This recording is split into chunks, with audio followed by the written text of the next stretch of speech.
if I was just ashamed and I never asked, I was actually talking to someone else. I won't name who it was. They also didn't know. A good player in the scene, well-liked person. I'm not saying who it is at all.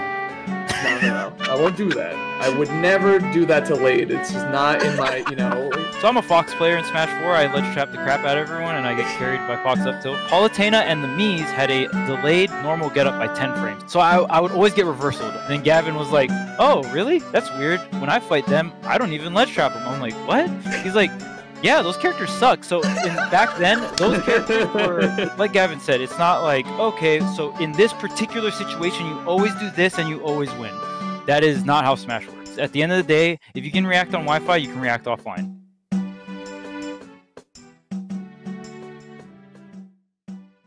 Oh, chat's noticed we're down a man today. Oh yeah, Marcus isn't here. PinkFresh isn't here today because he has like family busy stuff.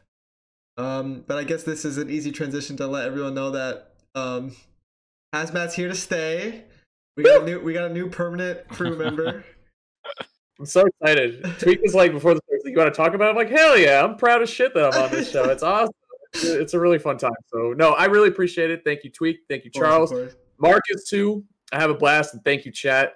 I've seen some feedback. We're gonna keep plugging away. I'm gonna personally keep improving myself and work on it, and take in that valuable feedback and improve myself. But I think that kind of leads into our main topic for today too. I don't know if you want to dive into that yet, or maybe in a little bit, but yeah, it's up to you. You're the boss.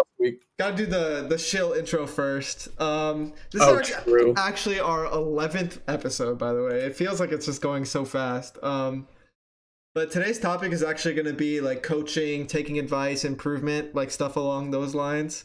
I think that's something a lot of people always are interested in, just because a lot of us are just interested in Smash and improving.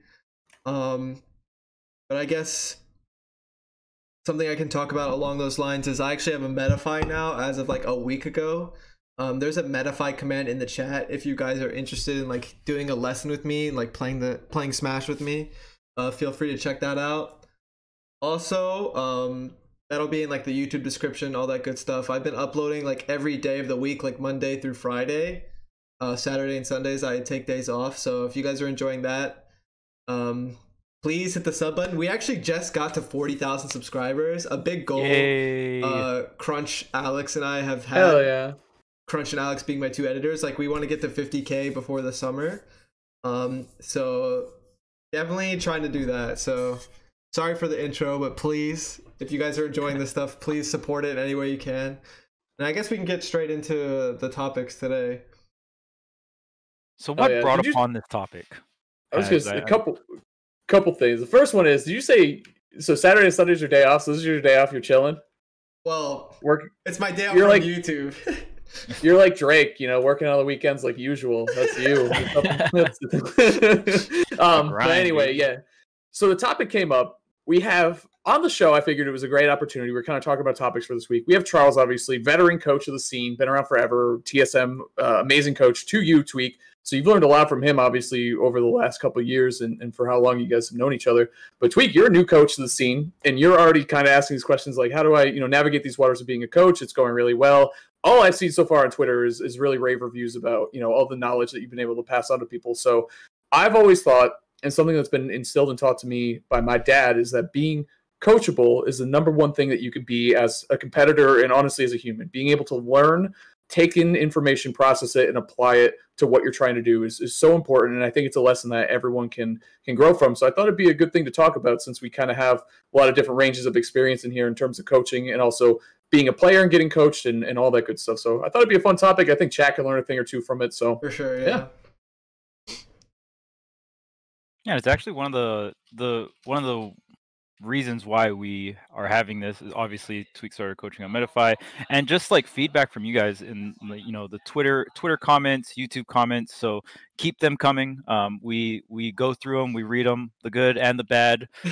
So we definitely really appreciate your feedback. So thank you so much.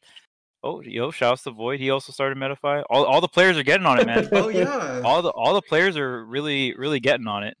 He's got a nasty worm. Tweek's a trend center. He did it, and I started seeing a million of them pop up. Like I swear, he was the breaking point right there. Yeah, I think it's really sick to see the players get into coaching. I mean, crank it back when I started coaching, like nobody wanted to do it.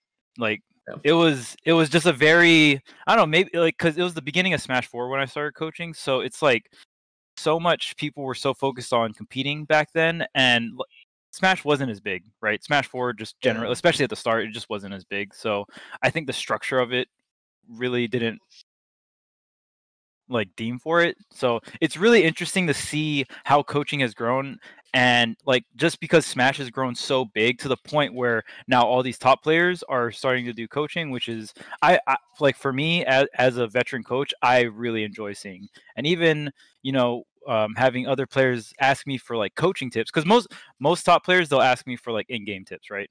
Which I don't mind talking about, just talking about the game in general. But I think top players are so like will be really good coaches because they talk about the game so much.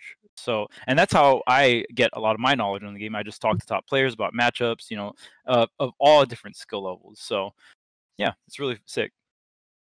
Yeah, and I think like the best thing about top players getting coaching is that they've been there and done it. They've made it. Like the evidence is that they have done this thing, that they've become a top player, they've reached this top echelon, they've reached a level of success in the community where what they say is something that you can really trust and really valuable that you can go off of. And being a top player is composed of a lot of things. It's not just knowing, matchups or execution or how to practice. It's mentality, it's preparation. It's like, what do you do in this situation where I think, Charles, we're respectable enough competitors in our own right, but we're not top players. I think getting that kind of next level truth behind what you're saying, it can have a really, really big impact. So I agree. I love seeing these players kind of spread their wings a little bit and also learn a new skill themselves too. Because when you coach, you're also learning. Like that's always a thing too. Coaches, a lot, but at the same time, it might be like, I never really thought about that. Let's work on this together or figure it out. So it's a really cool thing to see kind of pop up in the community now or become more popular. For me, it's like going off what you said. It's like the different perspectives. Like when I'm playing the game, it's usually like all internalized, and I'm like figuring things out as I go. I practice, I reflect on stuff. But when I'm like doing like a Metafy session with someone, it's like I'm playing the game with them, but I also have to be looking out for things to help them with, rather than like I'm looking out for stuff to beat you. Like when I'm usually practicing, I'm looking out for things to take advantage of it. But when I'm doing a Metafy session with someone, like I'll like take that step back and really watch them to like, okay, let me see if this is like possibly a questionable decision, or is this like a straight up habit? Like like I won't punish it this time. Like I'll keep waiting, and then like I'll talk about it with them. It's like verbalizing like the game and like having a different perspective. Like it's like it kind of feels like a win-win for everyone. It feels like I'm learning a lot. It feels like I'm like gaining a different perspective. It feels like I'm helping them, and it's like it's been really, really fun so far. And it's surprisingly like just something I feel like I'm I'm just enjoying it a lot, and I feel like I'm getting a lot out of it too, just Smash wise. Yeah, teaching. Oh, go ahead. Yeah, teaching is always just really fun. I again, like I said, I just feel like now that Ultimate's just a lot bigger, it's something that is being pushed for a lot more, which is really sick. So yeah. Go ahead, Haz. Yeah, I was going to say, it's kind of like sometimes too, what I find at locals or even at other tournaments or just talking to people is sometimes like the most knowledgeable person in the room also isn't necessarily the best player in the room, which I think says a lot to what you were saying, Tweek, where there's always something that you can learn. The game is insane, especially Ultimate. There's 1,000 characters. There's a million different scenarios you need to look out for and think about. Obviously, you can generalize everything down, but very specific, very niche situations, there's so much that you can learn. Even as a commentator, I know you get this too, Charles, because the second you say one thing wrong on commentary, that's the only thing they hone in on, and you're a terrible commentator and you're the worst. But it's like, how was I supposed to know that one little piece of knowledge about Jigglypuff against Meat Gunner? How the hell am I supposed to know that? Like, what are the odds that that's going to happen, or that I should know to look out for that? I guess it's a part of the job, but that's like really getting down there. But in terms of knowing more or learning more about the game, like you said, Tweek, it can go both ways, because it's like, wow, I never really thought about it that way, or especially because in this game, there's so many different characters and ways to look at the game and play it. That's how you view things. You know, like this thing is broken because my character has a hard time dealing with it. Like your own experiences mold kind of your knowledge and how you think about and view the game. Yeah. So it's kind of impossible for me to see the game the same exact ways as either of you, honestly, because we don't really play the same characters. We even have kind of remotely the same play style. And then we're our own people on top of that. So and I think that's like some of the most beautiful stuff about fighting games and competitive stuff in general. Just like the outlook that everyone can have on how to achieve their goals. It's so cool. Yeah. Like, yeah, a lot of it is perspective as well. I feel like there's so much people that they have like a specific ego for their knowledge of the game. So it's like, oh, I'm a high level player, so I can only learn stuff from a top level player because top level players are the only ones that beat me, and all these mid to low level players are anyone that I can beat, like I cannot learn anything from, which is a very, very shit way to grow and learn. And that's one of the bigger things when it comes to like being coachable. So someone with that mentality is very not coachable. And even when you think about it, like that high level player, do they have access in terms of resources to all these top level players, right? Like it depends on your situation. Some people don't have the resources to get that level of help, right? So you have to like make do with what resources you have. And there's so many times where I've sat down and I've played friendlies at like a tournament. Like I'm at a tournament, someone at like some random person just comes up to me, hey, you want to play friendlies? Yeah, sure. And even if I'm beating them in friendlies, like I'll talk to them about like specific matchups we're playing, and they'll drop knowledge on me or a certain perspective on me that like I didn't really see it like that, right? And even if I don't really agree with that perspective, and here's another thing that I feel like people aren't really good at talking about Smash. Like, so if I don't agree with something, most people will come off, or like from my experience, they'll come off like pretty aggressive, and they'll be like, "Oh, that's just wrong," blah blah blah, right? But I think the thing that makes fighting games so beautiful is there's so many different angles you can take from it, right? Because there's never just like do this and you win. There's always counterplay in a fighting game for the most part, right? So it's like seeing other people's perspective on how they tackle certain situations is very interesting, and you should, even if you don't agree with it, you should kind of just be like, okay, that's an interesting way to look at it, and then continue the conversation on, right? Because when you do it that way, it doesn't feel hostile. If someone comes up to me and they say something, right, and I don't agree with it, I'm like, nah, that's just wrong. Like at that point they can feel like maybe he's like insulting my intelligence, or maybe he's just not about this conversation, right? So it's like then the conversation kind of like won't go, because if I did that to someone and they just stopped talking to me, and like maybe they had a bunch of information about a character I don't know about, right? But they just didn't want to keep talking to me because I just sound like an asshole, or like they think I'm an asshole because I said that, even if I didn't mean it that way, right? But if I'm just like, oh, cool, like I don't really agree with that, but like that's an interesting perspective, and blah blah. I would like to see other things that, you know, your other perspectives on the game through via whatever character. And I've learned so much about the game from talking to many different levels of players, like a vast majority. I've talked to so many people about Smash, it's like insane. I would go to locals, talk to like O2ers, like people midway through, the top level players. Like I talk to anyone I can about Smash because I know that there's so much information from so many different types of players that I can get.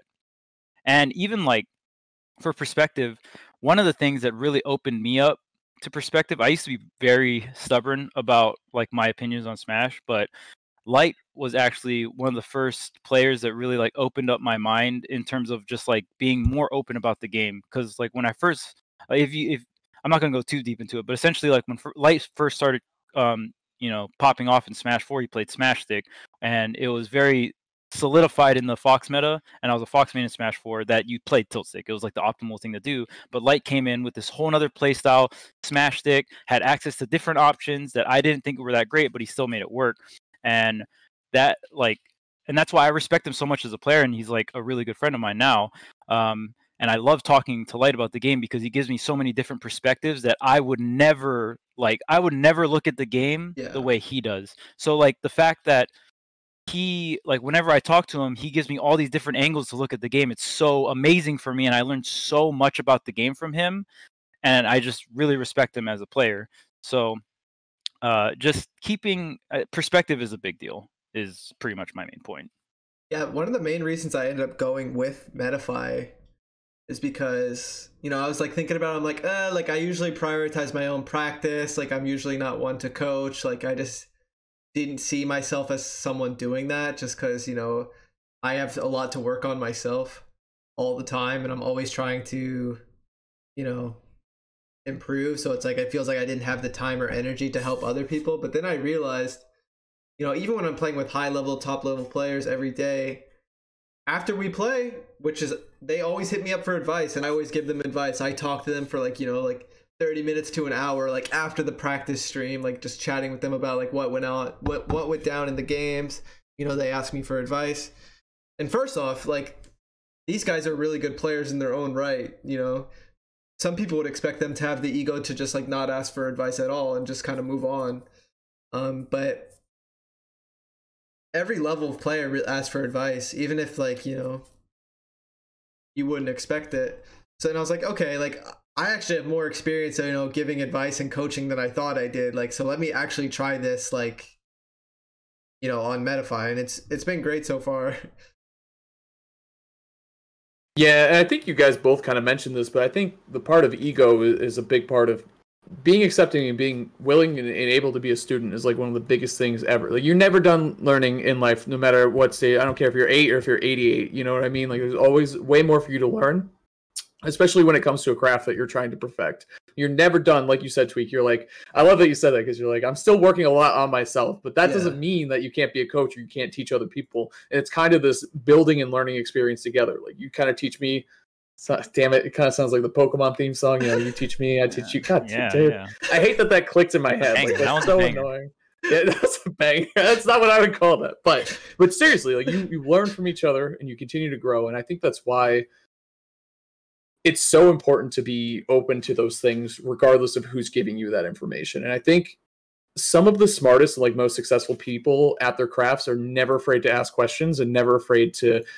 And that's a vulnerable position to be in, right? Like you're kind of admitting that you don't know something, which can be. I tweeted the other day. I was like, "How do you wall tech with this jump?" Like specifically, I didn't know. I was like, sometimes I get it, sometimes I don't. I must be holding. And some people were like, "What the fuck? You didn't know that?" Like, no, I didn't know that. I don't give a shit. I don't care. I didn't fucking know that. There's a million things in this game. How am I supposed to know every single thing? I'm like, I had an idea, and sometimes I got it, but it feels like I don't get it that much. You're like, what's the deal? I got the answer. But it still came with its criticism. Like, oh, you're supposed to be, you know, this knowledgeable commentator. I'm like, this is why I am. Because I don't care. I'll ask these questions. You gotta. How if I was just ashamed and I never asked, I was actually talking to someone else. I won't name who it was. They also didn't know. And they're a good player in the scene. Well-liked person. I'm not saying who it is at all. No. I won't do that. I would never do that to Lade. It's just not in my, you know, didn't know as well. And I was like, we got to find out. I was like, I don't know. I was like, I'll ask on Twitter. I don't care. Yeah. He was like, thanks for doing that. So but it's so important to do that. And I think one of the most, I'm trying to remember where I heard this, but one of the stories about Kobe Bryant that I heard is that he would always, it didn't matter what you did or who you are, he was always interested and he always asked questions about how you got better at what you did. And he was always learning. Like he was never afraid to ask questions. And I think it's one of the most, I mean, there's a lot of things you can respect about Kobe Bryant as a competitor, but he was never afraid to stop learning. And I think that's why he achieved the heights that he did. So if you're ever afraid to ask a question, there's no such thing as I guess there could be a stupid question. Technically, I'm not going to say there's no such thing for like how do I move? It's like, all right, well, hold on, pal. Like you should probably know how you move in the game. Like that's not some things you should naturally know on your own. Yeah. But other times, don't ever be afraid to ask somebody, especially you know if you trust them and all that stuff. Don't be afraid to be vulnerable. That's how you learn. Like there's a lot of different perspectives. There's a lot of vague things to smash. Like there's a lot of things that aren't like right or wrong. So I think you make a great point. And yeah, I forgot what I was about to say. I swear it was good. Damn it. Sorry, bro. Damn. It's gone. Dude. But I think even I'll get back to it. Okay. Yeah. Going off of what Tweek said earlier about him, like he was kind of like on the fence. He was like, should I? Like I don't have much experience coaching, but like realistically, he's been coaching pretty much as long as he's been playing Smash because he's giving advice, right? And this is a very common thing. One thing I want to just generally talk about is the Smash community kind of breeds that in a sense where it's like if you've never been to a big offline tournament, there's a lot of regional pride. So it's like, you know, back when I lived in Hawaii, when all the Hawaii players would go out and travel to a tournament, we would all cheer for each other. We want the region to do as well as possible, and I think that kind of goes for every other region, right? So you generally want to, like, you have your local community, so you play with each other's locally and stuff, but you try not to like withhold information for the most part. You try to like, oh, okay, like to beat Fox Illusion, you do this, like, because at the end of the day, you want them to do the best kind of, like, you want them to play as best as possible so you can grow too, right? So when you do travel out to these bigger tournaments, your region can do strong, like do well at the tournament. So I think the way Smash is generally structured, like with all the local scenes, and then all these local scenes collide right at this national tournament kind of deal, I think that just like promotes just helping each other out and coaching, especially like the smaller your region, the more prominent it is. So that was, you know, I grew up in Hawaii, so our scene was very, very small. So, you know, the core group of players that played, like, I tried my very best, and all the other players tried their very best to kind of bounce off of each other and, you know, like help each other grow as much as possible.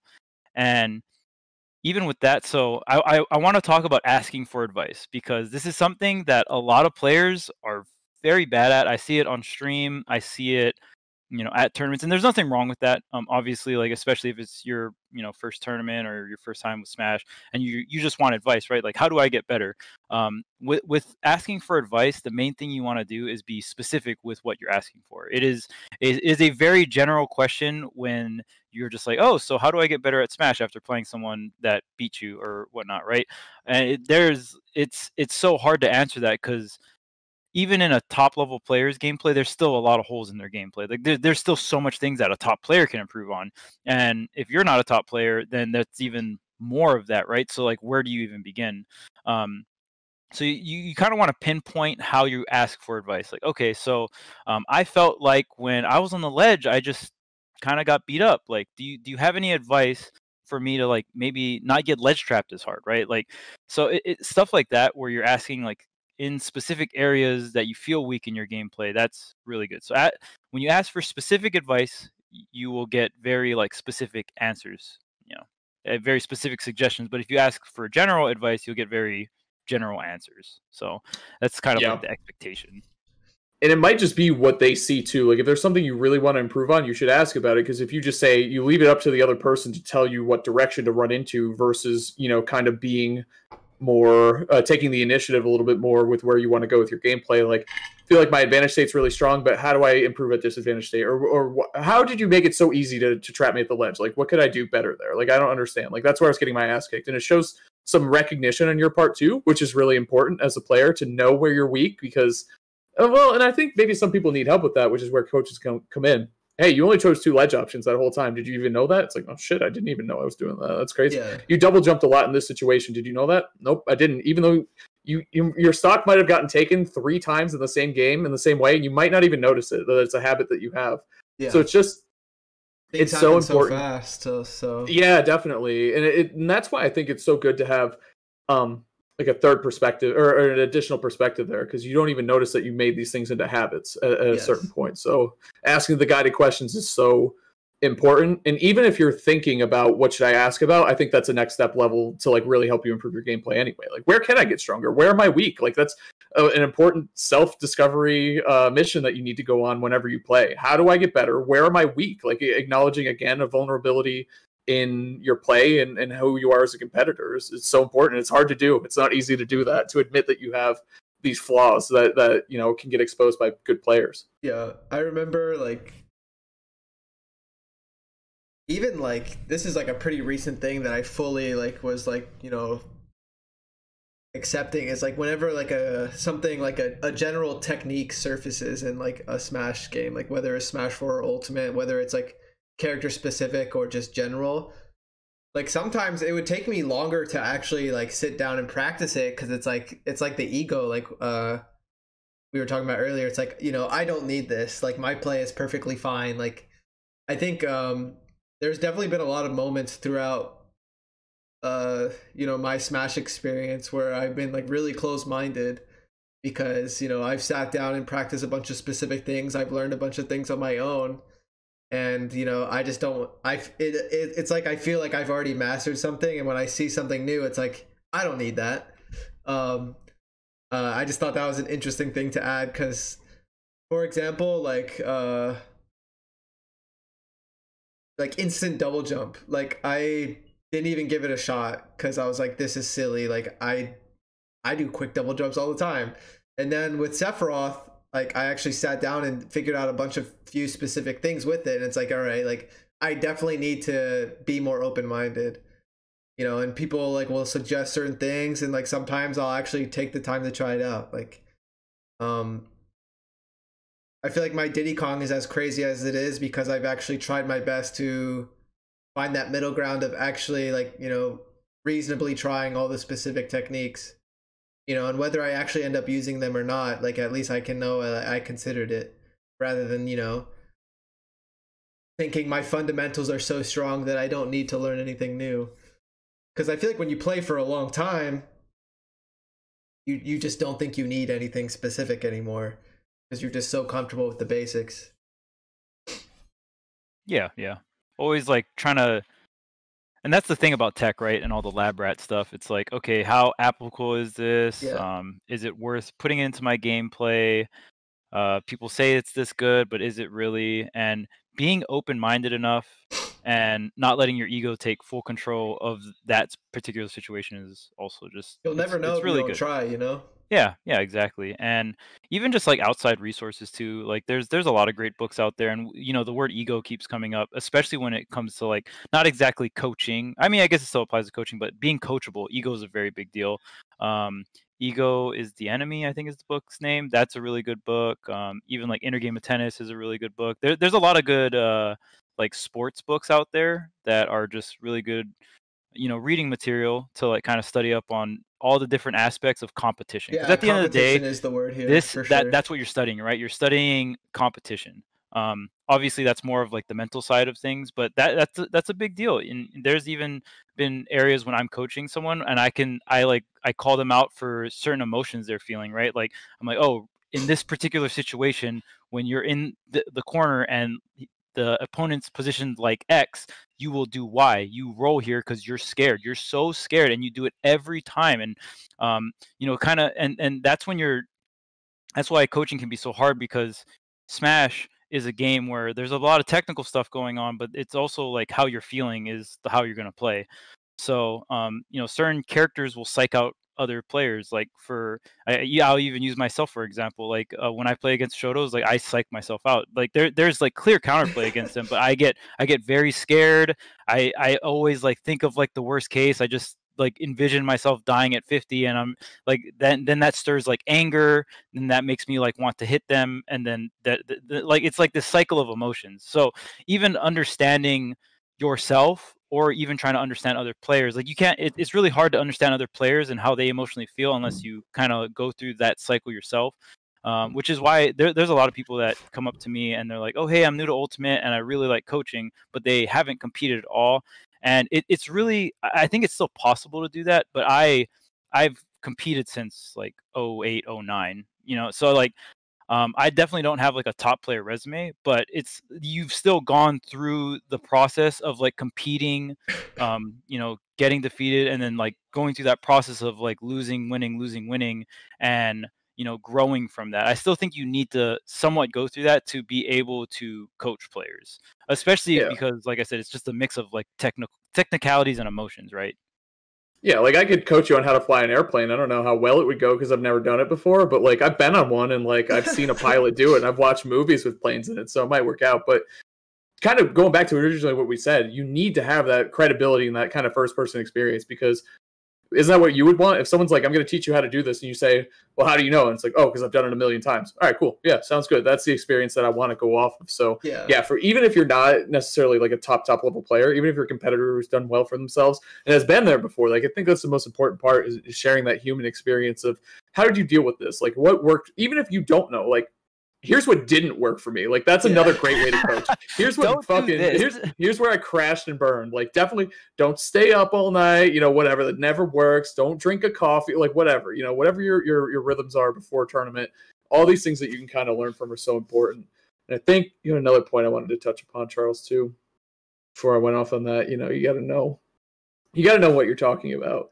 I think that's an important thing too, is knowing what information is good and works for you and kind of what doesn't. Because I know you see this when you do commentary, Charles. Sometimes you'll see bad feedback, X, Y, and Z. You know what I mean? And good feedback, honestly, also applies to this as well. I see it all the time. Sometimes you need to know how to filter out what actually applies to you, what criticism is there to help you grow and become better, and what you can work on. And then sometimes there's just things that people are going to say that aren't helpful and aren't good, and they just exist because they're jerks or whatever. Like, that's another. Those are two different categories. So my point is, like, there's always going to be feedback coming at you, especially when you're kind of in the public eye like that. And some of it is really constructive and you can really grow and learn from it. And other stuff is just kind of toxic and you can kind of just ignore that. And you guys will see that if you play on stream, some people will be like, this Rob sucks. Like, he moves so slow. It's like, what does that even mean? Like, what is that a real thing? Am I really moving slow? Like, you got to think about it too. Like, there's such a critical eye that you have to have when you're being a student. And maybe you are moving slow and you're like, oh man, this guy's being a jerk, but he might have a point. My Rob is kind of schlowment, not schmovement. He's slowing around. It's not good. I think something that I thought I've brought to a lot of my Metafy lessons that's pretty interesting is, like, it kind of goes off what you were saying earlier. Like, I'll notice something that they're doing a lot, and because I see it often from, like, every level of player, maybe even I do it a lot myself. It's like, despite me having this habit too, like, I share this habit with you, but I'm seeing it, and I'll let you know, like, why it might be, easy for your opponent to deal with it, and, like, something you can do to change that. For example, I know you guys are going to know what I'm talking about, especially with platforms. When your opponent's, or when you or your opponent, you're already out of hit stun, but you neutral tech on the platform anyways, because you want that brief invincibility to get the reversal afterwards, right? Everyone does it, like, more than half the time, probably even more than that. And it's such an easy thing to punish, because, like, you're already out of hit stun. Like, you could have done a million things before teching, and then you tech in place on top of that, and, like, it just gives your opponent, like, the perfect opportunity to, like, do, like, a falling aerial on you, or, like, charge a smash attack. There's just an example that I've noticed this with, like, multiple, like, people I've done Metafy lessons with already, and even though I'm telling them about this, I'll probably go and practice tomorrow and do that. Because, like, there's reasoning behind why people do it, but it's so common and it's so easy to punish that I'm like, if you're out of hit stun, definitely consider, like, don't go for this invincibility gamble. You know what I mean? That's just an example. Or, like, let's say, like, someone says, like, oh damn, like, I missed, like, a crucial punish here, like, I could have got a kill, and, like, that costed me the match. It's like, you got to ask them, like, was it really as crucial as you think it was? Like, did this really cost you the entire match? Like, there's very few situations in Smash that, like, this is the one interaction, like, why you lost. Right. And that's something I, like, try to, like, tell people often is, like, let's say, like, you're down a stock and you could have evened it up with a kill, but you messed up the confirm or you missed something. And you're like, damn, like, I could have evened it up there, like, but now I'm gonna lose. It's like, there's still, like, 4 or 5 minutes on the clock. Like, you have a lot of time to work with to bring this back and even potentially win, let alone, like, even up the match. So I think asking someone, like, why, like, Charles was mentioning something about this, like, like, the feelings behind, like, people's, like, thoughts and, like, their play. Sometimes you gotta really, like, break it down to the core, like, is it even reasonable to think this way, or is it like you need that other perspective to show, like, someone that maybe things aren't as black and white as you thought. Yeah, I think I remember what I was going to say, because Charles, you kind of touched upon it again too, Tweek, where it's like, when you're talking about, not just why a player does something. Hold on, let me think here for a second, because it was, okay, I think there's always, like, a good answer to any problem that you kind of have in the game. So, like, Charles, for example, you don't like fighting Shotos because they're scary because they kill you at 50. Totally reasonable feeling to have, and totally understandable to have that affect your gameplay, right? Like, that makes perfect sense. Right. I think the thing is a lot of people get caught up and they start saying, this is bullshit. This shouldn't happen. This isn't Smash is what I hear all the time. Yeah. And it's like, okay, those are feelings you can have. That's totally fine. But what do you do with them? Like, and so what? Sonic Spin Dash is bullshit. Another situation where you gotta really break it down to the core, right? Like, you know, you can say this, like, but like, why? You really gotta ask yourself why. You could sit there and feel, I could sit here and feel Diddy Kong's Banana is horseshit, and there's no, like, it just is, and it makes me so mad. What am I going to do about it? You know, a lot of people just get caught on this is bullshit. They write it off as an excuse. That's it. Like, that's the end of the story. It's bullshit. I'm mad. I'm tilted. The match is over. It's the easy way out. What are you going to do about it? Mm-hmm. And sometimes people don't know. And I feel like that's what tilts people is like, they can't find the answer naturally. So it tilts them, and then it becomes a bigger problem. Finding that the and is like the big thing. This is bullshit, and then you move on to the solution. Then you deal with it, and you're like, okay, it's still bullshit, but at least I know what I'm doing against it. You know? Yeah. Right, and I think a reason why a lot of people don't get past the and is because it takes effort. It takes a lot of effort. That's what I was saying. It's really hard. Out. Right, and it's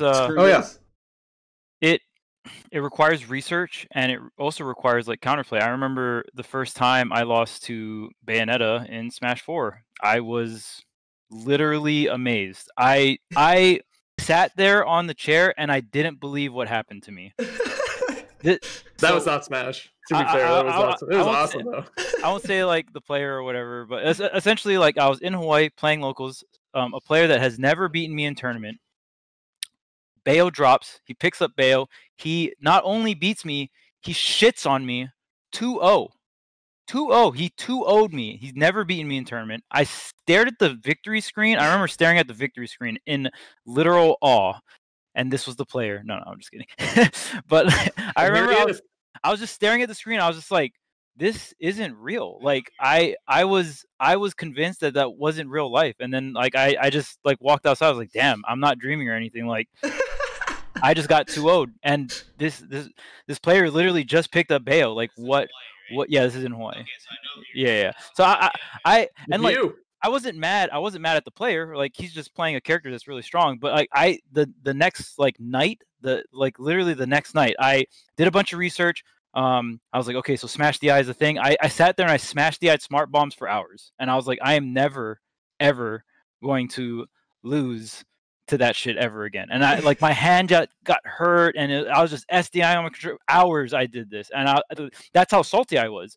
But like it's using that salt or that anger for improving yourself. Like there's no way I can tell people to not be like pissed at the game. You can still be pissed at the game and not be toxic, right? Like, I'm not gonna go up to Terry players and be like, I hate you, the person, because you play a character. No, I just hate. Shout outs to Riddles in the chat, by the way. Right, I just don't like playing against Shotos because,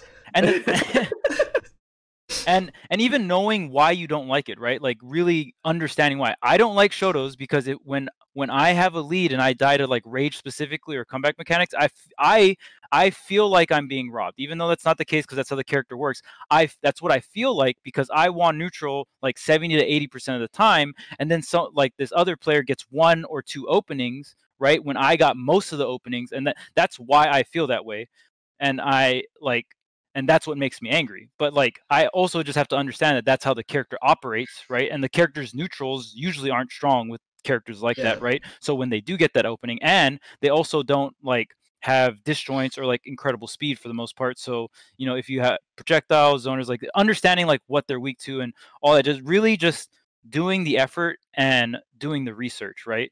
And then trying to like, so it's like, okay, now that I know all this, like I need to camp the Shoto players out more. Like they want to interact, but like I have to make sure that I don't interact with them as much, or knowing how to interact with them when they have the go meter, when they have the max rage, right? When those stars really align for them for that situation, and understanding like how to play in that particular situation. So, I think if you have another perspective, like for me, it's like you say like, oh, like, you know, let's say there's 10 neutral interactions. I win 8 of them, you know, and this character wins 2 of them and wins off it.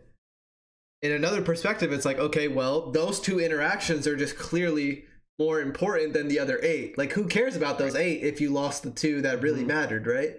So it's like, you know, sometimes you need that other perspective, and that's where stuff like coaching or like, you know, dropping the ego and asking for advice can really help. Because I think another thing is like, if you play a character, like sometimes you just view a matchup as black and white. It's like, you know, this doesn't work, I can't do this, they do this, it'll beat me no matter what. And a lot of people don't take it farther than that, because like we said, it takes effort. It's the easy way out is to just, you know, be like, oh, well, that's how it is. Yeah, it just give up basically. Well, and it's easy to find other people with a shared experience. Yes, spin dash is bullshit. Yes, banana's bullshit. Yes, shoryu's bullshit, and everyone feels that way.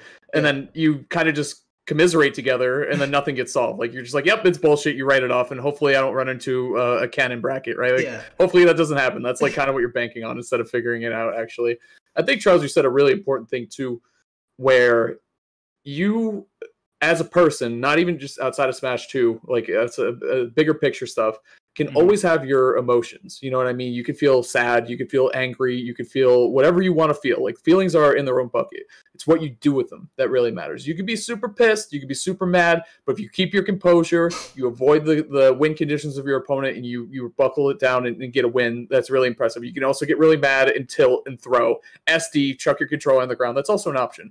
So it's, a lot of it is, and this goes back to that ego checking a little bit, checking your feelings and making sure that what you're doing with them is constructive and helping you reach your goals. You can get mad, it doesn't matter. Like, that's the thing. You just got to stay in control. And that's such an important thing to do.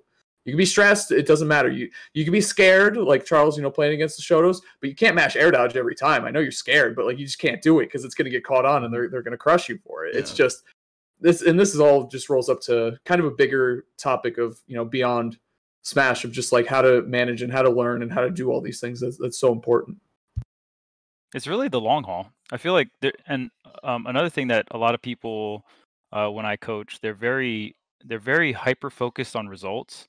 So they're like, oh, well, like, I'm clearly getting worse because I'm placing worse. It's like, no, well, everyone's improving and your improvement rate might not be as high, or maybe you just had a bad day, or maybe you ran into a bad matchup and you're just not particularly strong. There are so many variables in and out of the game that affect your results. What you, as a player that is, you know, wants to be coachable or just wants to improve in general, is you want to make sure your improvement rate is as high as possible. It's like, okay, my improvement rate, I just want to increase my improvement rate. How do I do that? You know, I have a specific list of things I want to work on. I have, you know, a specific list of other tech that I want to work on. I ask these people for advice. I try to get as much outside input as possible. And yeah, I actually, I used to have this problem a lot, actually, where I would coach people and they liked my coaching so much, they'd be like, all right, next week, booking another lesson for next week. I'm like, yeah. Okay, well, hold on, buddy. I gave you a big list of things to work on, and I'll tell you right now, like, you're not gonna be better at these things next week. And next week, I'm gonna literally like look at your gameplay from a week after, and it's gonna be the same thing. Yeah. Like these things take a lot of time to work on. So if you are getting coaching, I recommend at a bare minimum of 2 weeks, but like realistically, I think monthly lessons are pretty realistic in terms of just like, okay, boom, got my list of things to improve on, bang. Try to knock these out. I'll see you next month when I like worked on these things, right? And even though obviously it's beneficial for me to, you know, get more money from the person I'm coaching, like I also want to just be real with them, right? Yeah. Like, hey man, like you just you need to give yourself time to improve on. And another thing too that I want to touch upon is like how players have different play styles. There's a lot of coaches that have different coaching styles too. It's not just for playing the game, right? Like coaching, and I get and whenever you hear the word coaching, you can also just replace it with teaching. It's like literally the same thing. A lot of people have different styles of teaching. Some people are a lot better at like, okay, I'll play you and I will tell you what you're doing wrong off of what you know how we're playing or whatnot. Then there's other people that and usually I would say for the most part, if you want the most bang for your buck out of a coach, you would just do VOD reviews, like unless you just really want to play with the coach themselves. Because when you're VOD reviewing, you are putting 100% effort into watching, right? Now, obviously, if your opponent is a lot better than you, then they can put less effort into playing because they're just that much better than you, and more effort into like looking at your gameplay and dissecting your gameplay. But when you do VOD review, no matter what, 100% of the effort is just looking at your gameplay. So that's what I always recommend. Obviously, like I said, there is different styles, right? So just even finding the coach that matches your style of learning, because every player has different styles in which they learn. So I will tell this to people all the time. They'll be like, so do you think you're the best coach for, me or just in general? I'm like, to me, there's like no best coach, How right? do you even do like that? There's obviously, there's coaches. It's not like a tournament where you just like, okay, so we're going to do these string of tournaments, these coaching tournaments, and whoever like places the best, we're going to have a coaching PGR. Like, that's not how it works. Great idea though. Maybe we should look into that. Yeah, we're doing that next week. But it's just like, at the end of the day, people have different styles of teaching, and everyone has different styles of learning, and you really got to experiment. And I tell people this all the time that hire me for coaching, and I'll just be like, yeah, just try out different coaches, see, try different lessons with different coaches, see which teaching style suits best with your learning style, and then go from there, right? Because you at the end of the day, we're all humans. There's so much different things about us, right? So you could just vibe a lot better with someone else in terms of like with how they teach. So yeah, super I true. Remember, like there's just a lot of specific stuff that I find really interesting with like some of the lessons I've done. Like one of the cool things about Metafy is like when they like book a lesson, they'll have like a brief like couple sentences like what they're looking forward to, like what they want to improve on before we actually get to the lesson itself. So always read it beforehand, like try to get an idea of like what we're gonna do going into it. Sometimes they'll want specific advice for their character, sometimes they'll want some mentality stuff, could be anything. So I kind of go into it with like that rough idea, and then we just go from there. And a lot of the time, like I kind of give them probably different advice than they expected, just based off the games we play. Like sometimes they'll ask for character specific stuff, and I'll be like, because like they think that's just what they need to improve, and I'll be like, honestly, I think you like understand your character really well so far, like, but there's this like basic aspect of Smash that maybe would really help you. Obviously that would help you with your character specific stuff if you looked into that. So it's like, all right, like let's back up here. Like it's not always about just like mastering my character and that's it. So honestly, yeah. A lot of the time I find myself like just going to the core of like, what they're asking, or like it usually a lot of it is just general Smash stuff. And then like, and then I answer the specific questions like while we're playing. Yeah, and I think that's really important to kind of differentiate the two too, because I think a lot of people play the characters because they like them, not because like, even if you pick a top tier to win, you end up liking the character a lot, and you end up knowing a lot about them, because that's like a natural thing. I think everyone feels like it feels good to get better at your character. So I think it's good to kind of take a step back and look at things at a high level and say, you're actually great at your character, kind of what you're saying, but here's things that you can work on. And I think something that's big kind of in that respect too is talking to you about it, Tweek, especially looking at how people view, I think, friendlies is such a big thing, especially because they get to play against you when you give them a lesson. I think in those lessons, I think 90% of the time you should be playing to learn, like friendlies, sessions, even in tournaments, sometimes you're playing to learn, like how does this person play? What are the habits I can look for? And then there's also times where it's like, okay, I'm as prepared as I possibly can be. Let's put it all to the test. Obviously that's like your top level tournament play, people around the same level as you who could potentially cause an upset on you that is a threat, or you're a threat too in the bracket. So I think so many people focus and tunnel on so many things in playing, and I think like the number one disaster that I see is that people take friendlies to heart, and they try to win friendlies like they're a game 5 in tournament. It's like, dude, play to learn. Like, what can you do in this matchup that you can do better? And it comes down to the asking questions things too. You're playing friendlies, man. Have a conversation and talk. That's what I love about Smash. Well, before the pandemic and all that, it had to be in person. You had to sit down and you had to talk and interact with the other person. It's like weird, kind of unheard of in Smash to just look at each other, sit down and play and not say anything. Like you're usually socializing and like interacting. So that's how I learned a lot of my stuff. Is I'd play, I'd be like, what the hell am I supposed to do about this Nair? Like this Pikachu Nair, I just don't know what to do. I SDI it, or what's the deal? Am I just screwed if I get hit by it? Yeah. And then you learn and you talk to the other player, and they might even say, I'm not sure. And then you kind of go from there. So yeah, I think big learning experience, man. Along with like, playing to like, life or death situation in friendlies, a lot of people also view like take the friendly super serious, and then they also take the advice in the same way, as in like, right, wrong, how much should I do this? How little should I do that? And like looking things like that black and white once again is like super risky, because I always tried to like, you know, layered my advice to like kind of like avoid that type of mindset, because it's like if we're going to talk about some character specific stuff or like a very specific interaction, I don't want someone to get in the mindset of like, this is how I win, this is what'll work. So that's why I often find myself backtracking with whatever question they ask and getting to the basics first, because it's like, you know, I can't give you some sort of character specific combo or like specific interaction that's going to just universally make sense and get you the victory every time. Like, we need to ask the question as to why this is happening. We need to get down to the basics. You know, we need to separate all the variables. Like, there's always like a slight difference in every single situation. So it's just really important to make sure, like, you know, you're not coming to this like coach or like top player to ask questions to like, you know, like figure out the secret to like a matchup and like how to win every time.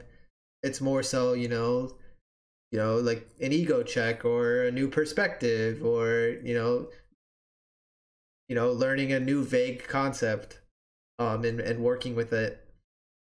And I think like I always make sure, like, even before they ask it, it's like, let's make sure they don't. Like, let's try to like, you know, before they even like get to that mindset, like, let's prevent that.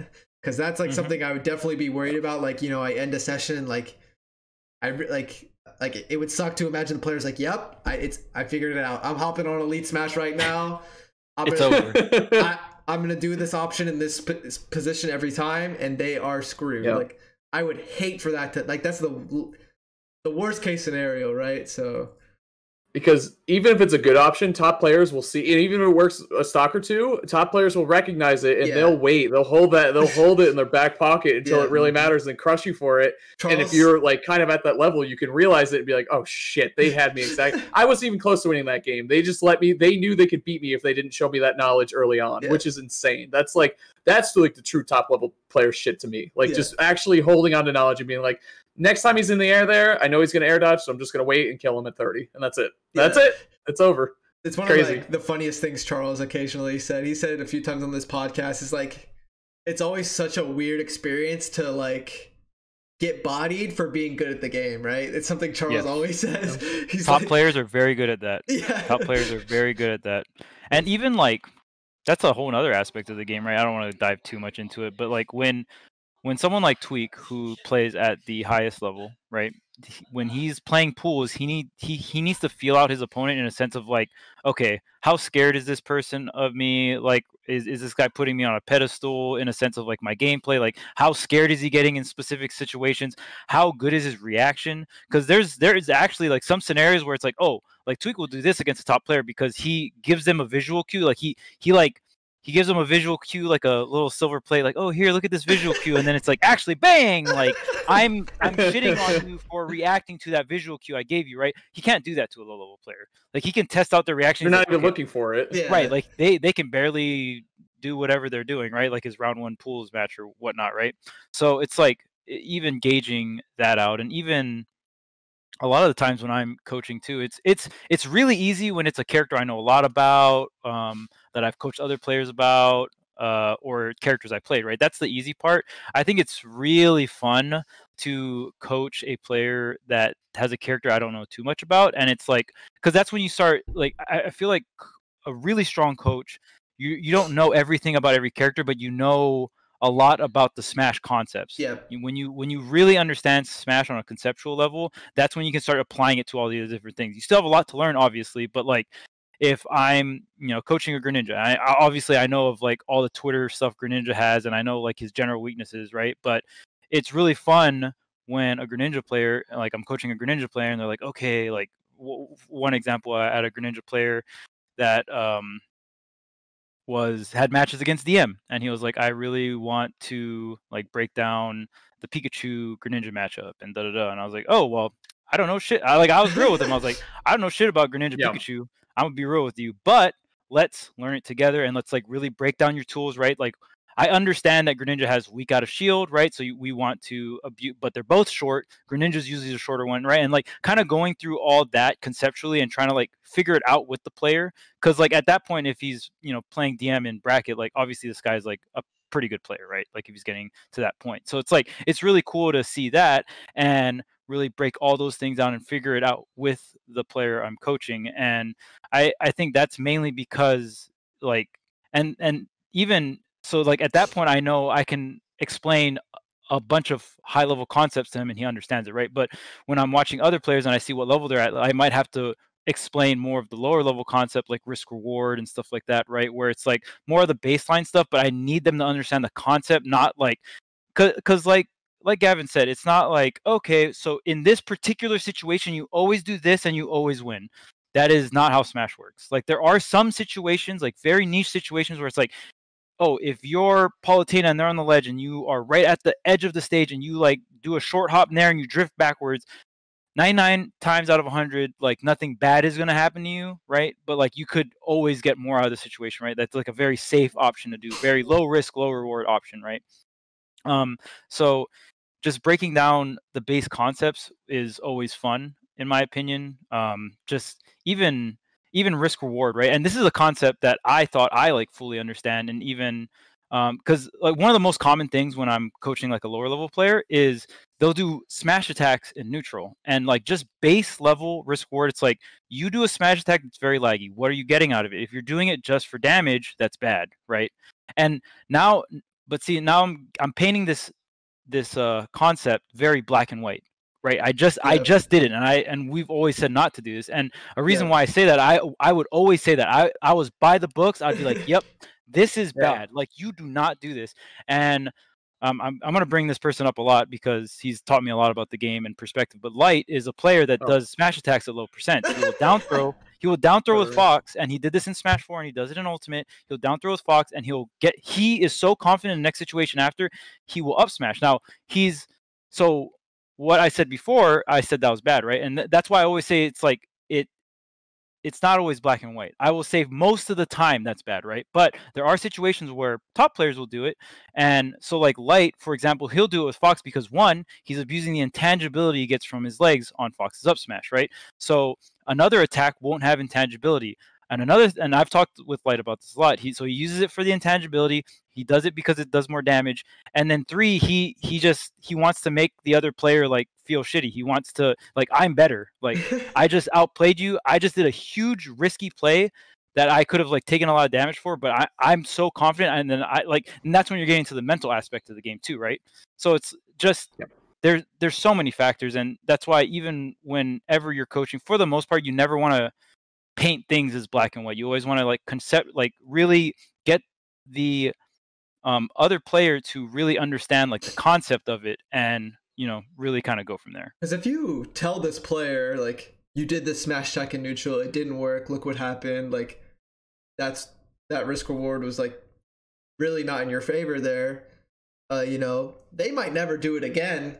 But the other thing is they might never know why it's truly that bad of a thing. They might understand it vaguely and be like, okay, but then like they kind of just cut off a whole section of Smash, and they might never have that unique perspective ever again. So you really gotta like, like I said, bring it to the basics and just like kind of individualize it to that specific situation, instead of saying like Smash as a core, right? Let's say they did an up smash there, didn't work, they took a bunch of percent. Like maybe you can talk about like why the risk reward was very scary in that specific matchup, the spacing between the two characters, the stock count, like instead of just saying like don't do that. And so I think it's definitely very interesting you brought that up. And something you said about the you actually really enjoy coaching characters that you're not familiar with. I was super worried about that with Metafy. It's like I do play most characters in the game, so it's like most likely they play a character that I'll be able to help them out with. But there's definitely going to be like lessons I do where I don't play that character. And I was worried about that, but then it's like, you know what? Look what I've done with a lot of these lessons. Like I kind of bring it down to the basics, and there's no way I can't help in some way, especially if I'm just gonna bring it down to just Smash general stuff. And then obviously, you know, I'm open-minded. Like, I probably know enough about the character to where if they're asking me specific situations, you know, like Hazmatt said, or and like you said, like we can kind of like learn it together. Like it doesn't matter that like I don't know like the specific frame data or whether, you know, it blah blah blah, but like I have enough of an understanding where like, you know, we can figure this out together for sure.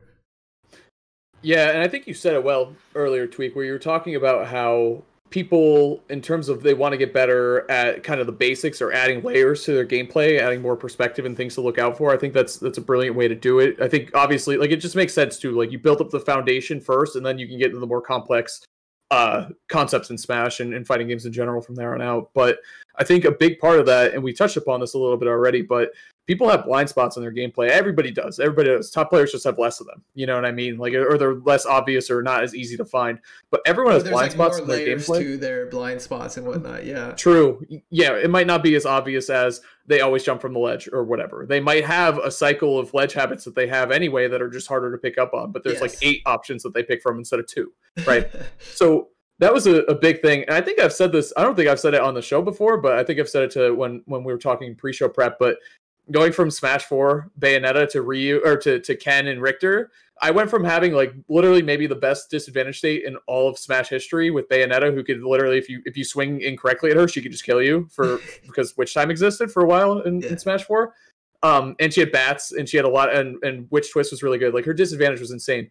So I went from that to Smash Ultimate, and I was playing Ken and Richter, who have not great disadvantage states, especially Richter. Like, just not good. Options, like, yeah, it's awful. So I remember very early on in Ultimate, I was like, all right, I'm committed to these 2 characters. And I think it was Mars or Lade, like one of those guys I was playing with, and they just kept hitting me. I was like, dude, what the hell am I supposed to do about this? You keep hitting me, there's nothing I can do. And they just looked at me, they're like, dude, you're in disadvantage. Like, what do you expect? Like, you can't just kill them. Like, oh, that's not how it used to work. And they're like, dude, like, you're playing, this is all different. So I had developed this huge blind spot in my gameplay because of a character that I had played. I didn't realize that in disadvantage, I should have a little more respect for my opponent and have a little more, be a little more afraid of them than I had been in the past. Because before I was like, I'm in disadvantage. I can turn this around and kill you probably. Like, that's good.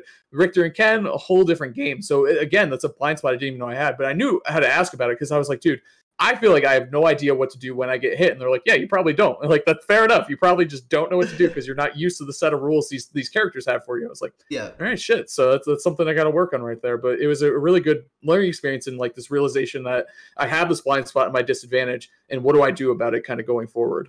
Yeah, I think the most interesting thing about that is kind of something we've been like vaguely talking about is like how we view the game through the characters we play, through our own experiences, you know, even something as like we view the game as our region views the game, like the people we play against in bracket all the time, like that's how we view the tier list and our matchups. Like it's really hard to I think you can definitely occasionally be like step out of the box, you know, look at it from like a different perspective and be like, you know, it doesn't have to be through my own eyes.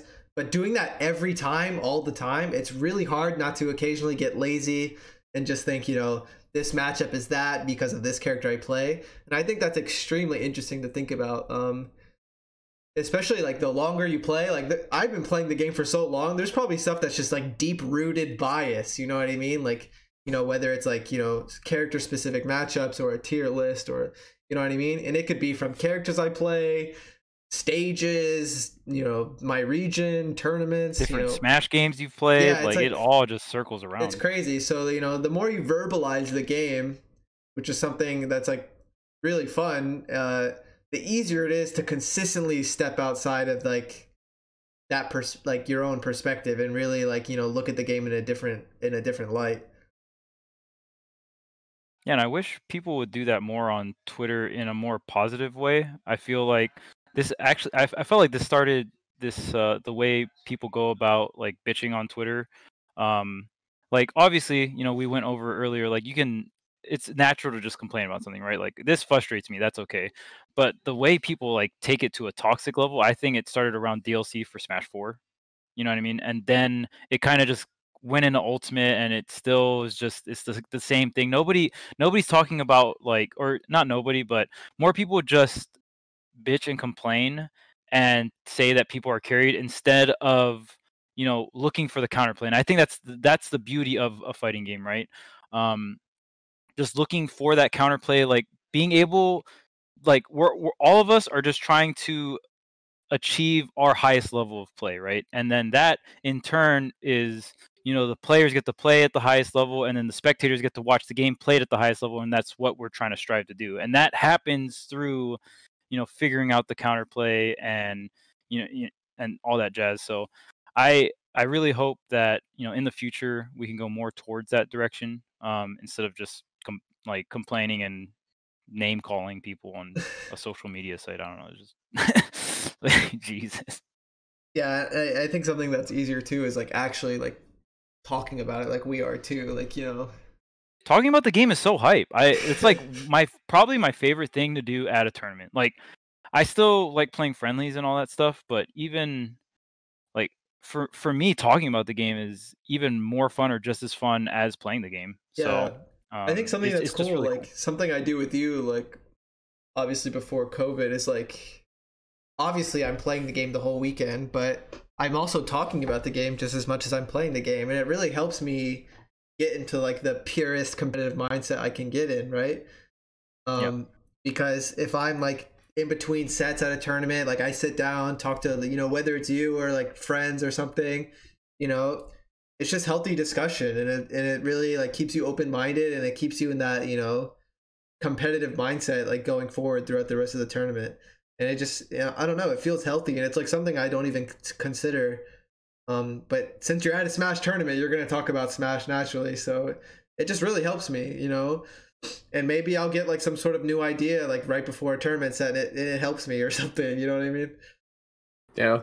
It's kind of crazy to think about how many tournament results have been influenced by little things that happened before it, including how people talk about or think about the game. Like, I don't know, just like if the three of us were in a room talking about it and I was like, dude, watch out, think about this, concept in Smash, and then you really apply it and it doesn't work for whatever reason. And it's like, oh shit, well that whole bracket just got screwed up or whatever. But it's kind of crazy to think about how preparedness and looking for certain things and having that recognition and then being able to apply it all on the fly are kind of the end results of how a bracket turns out. So it's just crazy. And like I love the regional differences too, because take a common top tier like Wolf or something, like say all the Wolves from New England find a lot of success down smashing at the ledge or whatever, so I'm always on the look for that. So my eye is like trained to look at the ledge and look for the down smash or whatever, but then I go out of region and I play, I don't know, in Texas or whatever, and their Wolves love to go off stage at back air. I just get caught off guard 6 times off stage, that's it, it's over. Like I just didn't think about that, suddenly I lose, and that's the end of the game. So it's like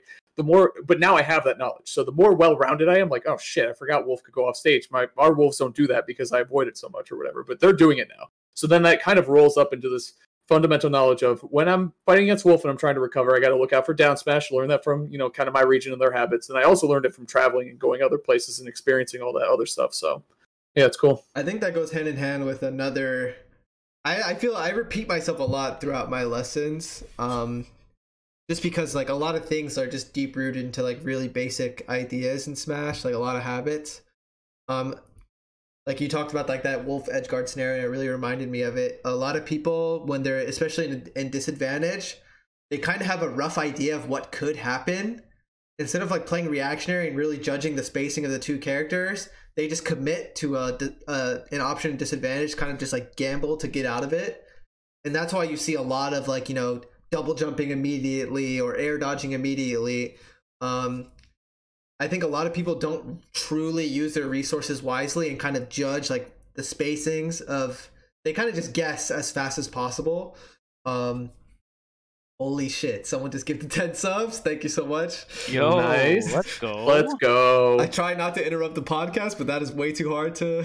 Thank you so much for the 10. I mean, it only takes up half the chat, right? How do you ignore that? Thank you so much. Thank you to everyone for all the support as well. But yeah, that's just something I really try to voice to people is like, disadvantage doesn't have to be just pure guessing in a lot of these scenarios, especially if your opponent isn't even that close to you yet. You really have to judge the risk reward there. If I'm in advantage state and someone's like point blank right next to me, it's like, okay, this is the guessing. This is where you have to start guessing, really. But if it's like that mid to long range where like I like threw you forward and I'm running at you, you know, right now you could do nothing for like a second or two and like there's no consequence for that because I'm not next to you yet. But if you give me that preemptive double jump before I'm even next to you, now I can line up perfect with you and hit you, right? So that's something I always end up talking to people a lot. It feels like they kind of have a rough idea of what could happen and they just go straight into that gamble rather than, you know, mixing in their reactions too and like saving resources. Because I don't think a lot of people ever consider, you know, taking certain hits because it's just safer and like it will guarantee safety later on. They're just like pure like don't hit me mode. And a lot of the time that ends up getting them killed earlier. So just an interesting concept. Definitely. And I think one that you touched upon, now you got me thinking about disadvantage state even more, but it's like, shit, now I lost it. Because I also like that next topic you brought up. Shit. Chat, I'm blowing it. I can't remember what you were saying. I don't know what it is. But there's so much to talk about, dude. I think that's like a huge part of it. I guess we can go off that last point. So, yeah, okay, I remember. I think some of the coldest shit in Smash is when you're in disadvantage or a player's in disadvantage and the other player's approaching them and they swing and the other player does nothing because they're just so confident in their ability to know that forward air is not going to hit me. That down air is not going to hit me. That back air is not going to hit me. I'm sitting here saving all my resources and I'm showing you I know what's up. Like I'm just sitting here. I'm not pressing a button. I'm not doing anything. I think to me when people do that shows a real mastery and real control of the game and real understanding of the matchup and where they're safe, which is so important, which is so important. So you don't do something stupid like up B when you don't need to and now you're in free fall and you might die at 30 or whatever, or you air dodge for no reason or you nair or try to defend yourself in a situation where they want you to do that exactly because they're actually baiting you. They know they can't hit you either, and then they swing, you do something stupid, and then they hit you with the real follow-up. And it's just, I love when people don't hit buttons. I think it's so cool. I think when they just space and just know, you saw a lot in Smash 4. You're seeing it, as Ultimate develops, you're seeing it more and more in Ultimate. There's just so much to, the game is still pretty new in terms of how many matchups and how many things there are to learn. So you're seeing it more, though, for sure, where people just don't hit buttons when they feel scared, which is great. I find myself... What'd you say?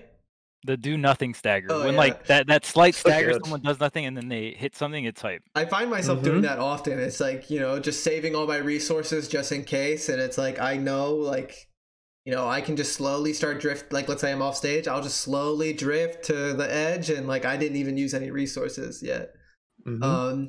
It's always funny because when the situations where you misjudge it and you actually get blown up for it, it's hilarious because it looks like you dropped the controller, right? It's yeah, like, just you know, you're either a genius or you're just right. Like the one I think I see a lot is when people are kind of drifting to the ledge and they think they're going to grab the ledge, so they don't do anything, and then they just get crushed. Like they get spiked or they get down smashed or whatever, and they're dead at like 5. Well, why didn't he do anything? Like he just tumbled. It's like, well, he thought he was going to grab the ledge. Is usually I think what it is. Like that's the most common one I think I see. But yeah. It's really good stuff, man. Spacing is just spacing, right? Not clutch. That's the other thing too. Like sometimes you got to test that person's confidence, like you said. Like they think they have a true confidence and mastery of this specific situation, and sometimes you got to show them like maybe you didn't. Like I'll throw out this extremely preemptive move because you think you're at a spacing where you won't get hit, but turns out you're not. That's I get mad at myself when that happens. When I just sit there, I'm like, I just did nothing. I just let that happen. Like, why did I do that? I should have done something. Like, I thought I was safe, but I wasn't. It just feels bad. Like I can autopilot. I can confidently say like, if I play with someone, like, there's nothing they can do that's going to surprise me, whether I win or lose or no matter what happens. Like, I can confidently say like nothing's going to surprise me. But those few situations that do are so hilarious because it's usually something like that where I wasn't doing anything because I'm just so confident that like, you know, nothing's going to happen that's going to catch me off guard. So when it does, it's like, honestly, it's like a pleasant surprise at that point because it's just hilarious. Wow. Now that's a healthy competitive mindset right there. Like, oh wow, that's neat. I learned something, you know, instead of like, fuck that, that's broken, you know, and get into the whole thing. And then you kind of tumble down the whole rabbit hole. There's like the quick, like, you know, like moment of embarrassment, right? Because it's like, you know, you're supposed to be this like top player that like knows everything, but you just like drifted into a smash attack or something. But it's like true. It's hilarious. I am a top player that is supposed to know everything. That is true. I appreciate you pointing that out to everybody in the chat. Yeah, That's exactly. Great. I think too. An interesting thing about this game is there's so many different characters, and I think a lot of people play more than one character. Like everyone actually on the podcast today plays more, and Marcus too. He plays more than one character. I'm pretty sure, unless he's just committed to just Min at this point. He's been playing Pirate Mithra too. Nice. Yep. So everyone, I think most people get enjoyment out of at least more than one character in this game and are comfortable playing more than one character in this game. And I think it's really important to know how to navigate that situation too. And I think instead of breaking it down at a top level of like, you should know which one you want to go based on your opponent's playstyle and character, like, yeah, you should be prepared and all that stuff. But I think ultimately at the end of the day, and this is more of what Smash boils down to, is that you need to be comfortable in the choices that you make. If I go Ken against someone because I thought I saw someone in their gameplay and I get 3 stock for it, I'm like, well, I guess I was wrong. Like I just said that you can't, after the first stock, I can't sit there and be like, I should have gone Richter. Like this was a mistake. Like I should have switched. You can't, these mental like hurdles that you can build up in yourself, like it can even happen, not even with characters, like, I shouldn't have air dodged, I'm so stupid. Like, and then now you're thinking about that mistake, and it's in the back of your head, and it's weighing you down, and it affects everything from there on out. And that's how players who prey on the fact, like, if you have a weak mental like that, and Mars does this for sure. I know a lot of top players can do this, where they tilt you, and they see that it's getting to you, so they're just going to keep doing it, and they're just going to keep punishing you over and over and make it more difficult, because they know you're going to keep making, you know, that hard-headed choice because you're stuck in that place. So it's something I do so much to the point where sometimes I don't want to talk about it because I feel like I'm cheating. Like I know Charles knows all about my play style, but I will, like, it kind of, like, we talked about this a bit with my mindset, like, at certain points, especially when I was younger, like I was just so aware of my own, problems with my mindset to the point where, like, I just abuse other people's mindsets to, like, a ridiculous degree. Like, I just kind of have, like, this, like, mental list of, like, how my opponent's doing, and there's just a certain point where, like, I just know it's over and I can kind of do whatever I want. But, like, I just, like, kind of, like, you're kind of poking them with, like, the needle, like, throughout the whole set, and it's like, oh, I finally broke you here. And I can confidently say that I've done that to, like, every player I've ever played at some point. So it's just, I have a lot of experience with that stuff, so it's definitely really interesting to talk about. Yeah, just playing to your strength. One thing I want to touch up again on is what was it? People buffering options in, like, disadvantage, and even that is probably one of the most common things I've, like, dealt with when coaching. Yeah. And I'll even, like, when I'm watching the VOD with them, even if they're playing on Wi-Fi, I'll like slow it down really slow. I'll be like, play pause, play pause, play pause. Okay, you got hit here. Play pause, play pause. Your opponent literally did not move. Yeah. And you are swinging that nair. You chose to nair, or you chose to air dodge, like, whatever option you buffered, you chose to do that before, like, while you were in hit stun. You had no faith in your reaction, right? That's, like, one of the number one things I'm always talking about too, is, like, really showing them, like, once again, like, if you played a little bit more reaction here and really watch the spacing between the two characters, you'll notice, like, you're basically setting them up for a perfect approach. Like, if I, like, let's say I Sephiroth side B someone and they buffer a spot dodge out of it as I dash forward at them, it's like, now I'm gonna be able, you basically gave me a perfect cue to punish a spot dodge just because you buffered it. I was already going to punish it before you even decided to do it. You could have done nothing after getting hit by the orb, and I wouldn't have done anything to you because you didn't give me what I was preemptively looking for. Like, that's how, deep rooted some of these habits are sometimes. Oh yeah. And even just telling the player how to fix that, right? Because I feel like most players, they do that because they tried to react before and they failed at it. They understand, right? They're doing something that is dangerous, Right, and they're trying to cover it up by doing something else alternatively. Like, do not take the shortcut. If you suck at reacting, don't take the shortcut. Don't just buffer an option because you can't react to it because you're playing Wi-Fi or whatever. I don't care what you're playing. Try to do it. And I think this is why Tweek gets so, like, he gets so much out of Wi-Fi, because he plays the same way he plays he plays the way he plays on Wi-Fi as he would offline. Even if it makes him lose the game, he doesn't care. Because at the end of the day, if you can react on Wi-Fi, you can react offline. All right? So it's like, even if you suck at it and I'll tell everyone I coach this too. Like, I don't care if you get 3 stocks because you're trying to react and disadvantage. Do it anyway, because you gotta go through those growing pains. You have to like attempt to do it. And even if you feel like your reaction is bad, we've talked about reaction so much times on the show. But even if you feel like it's bad, it's like you can get better at it in any like aspect of Smash. You just have to keep like repeating the process, and you'll get better at it. And I think that's another thing that like really separates like the good from the great coaches. Like any person that's played Smash can look at a situation and be like, oh, he grabbed you and killed you there, so you died, so don't shield, next time spot dodge. No shit. Like, I think every player that plays knows that spot dodge beats grab. That's not why I'm asking you to coach me. Yeah. A good coach will be like, why are you positioned here? Why are you here shielding right there?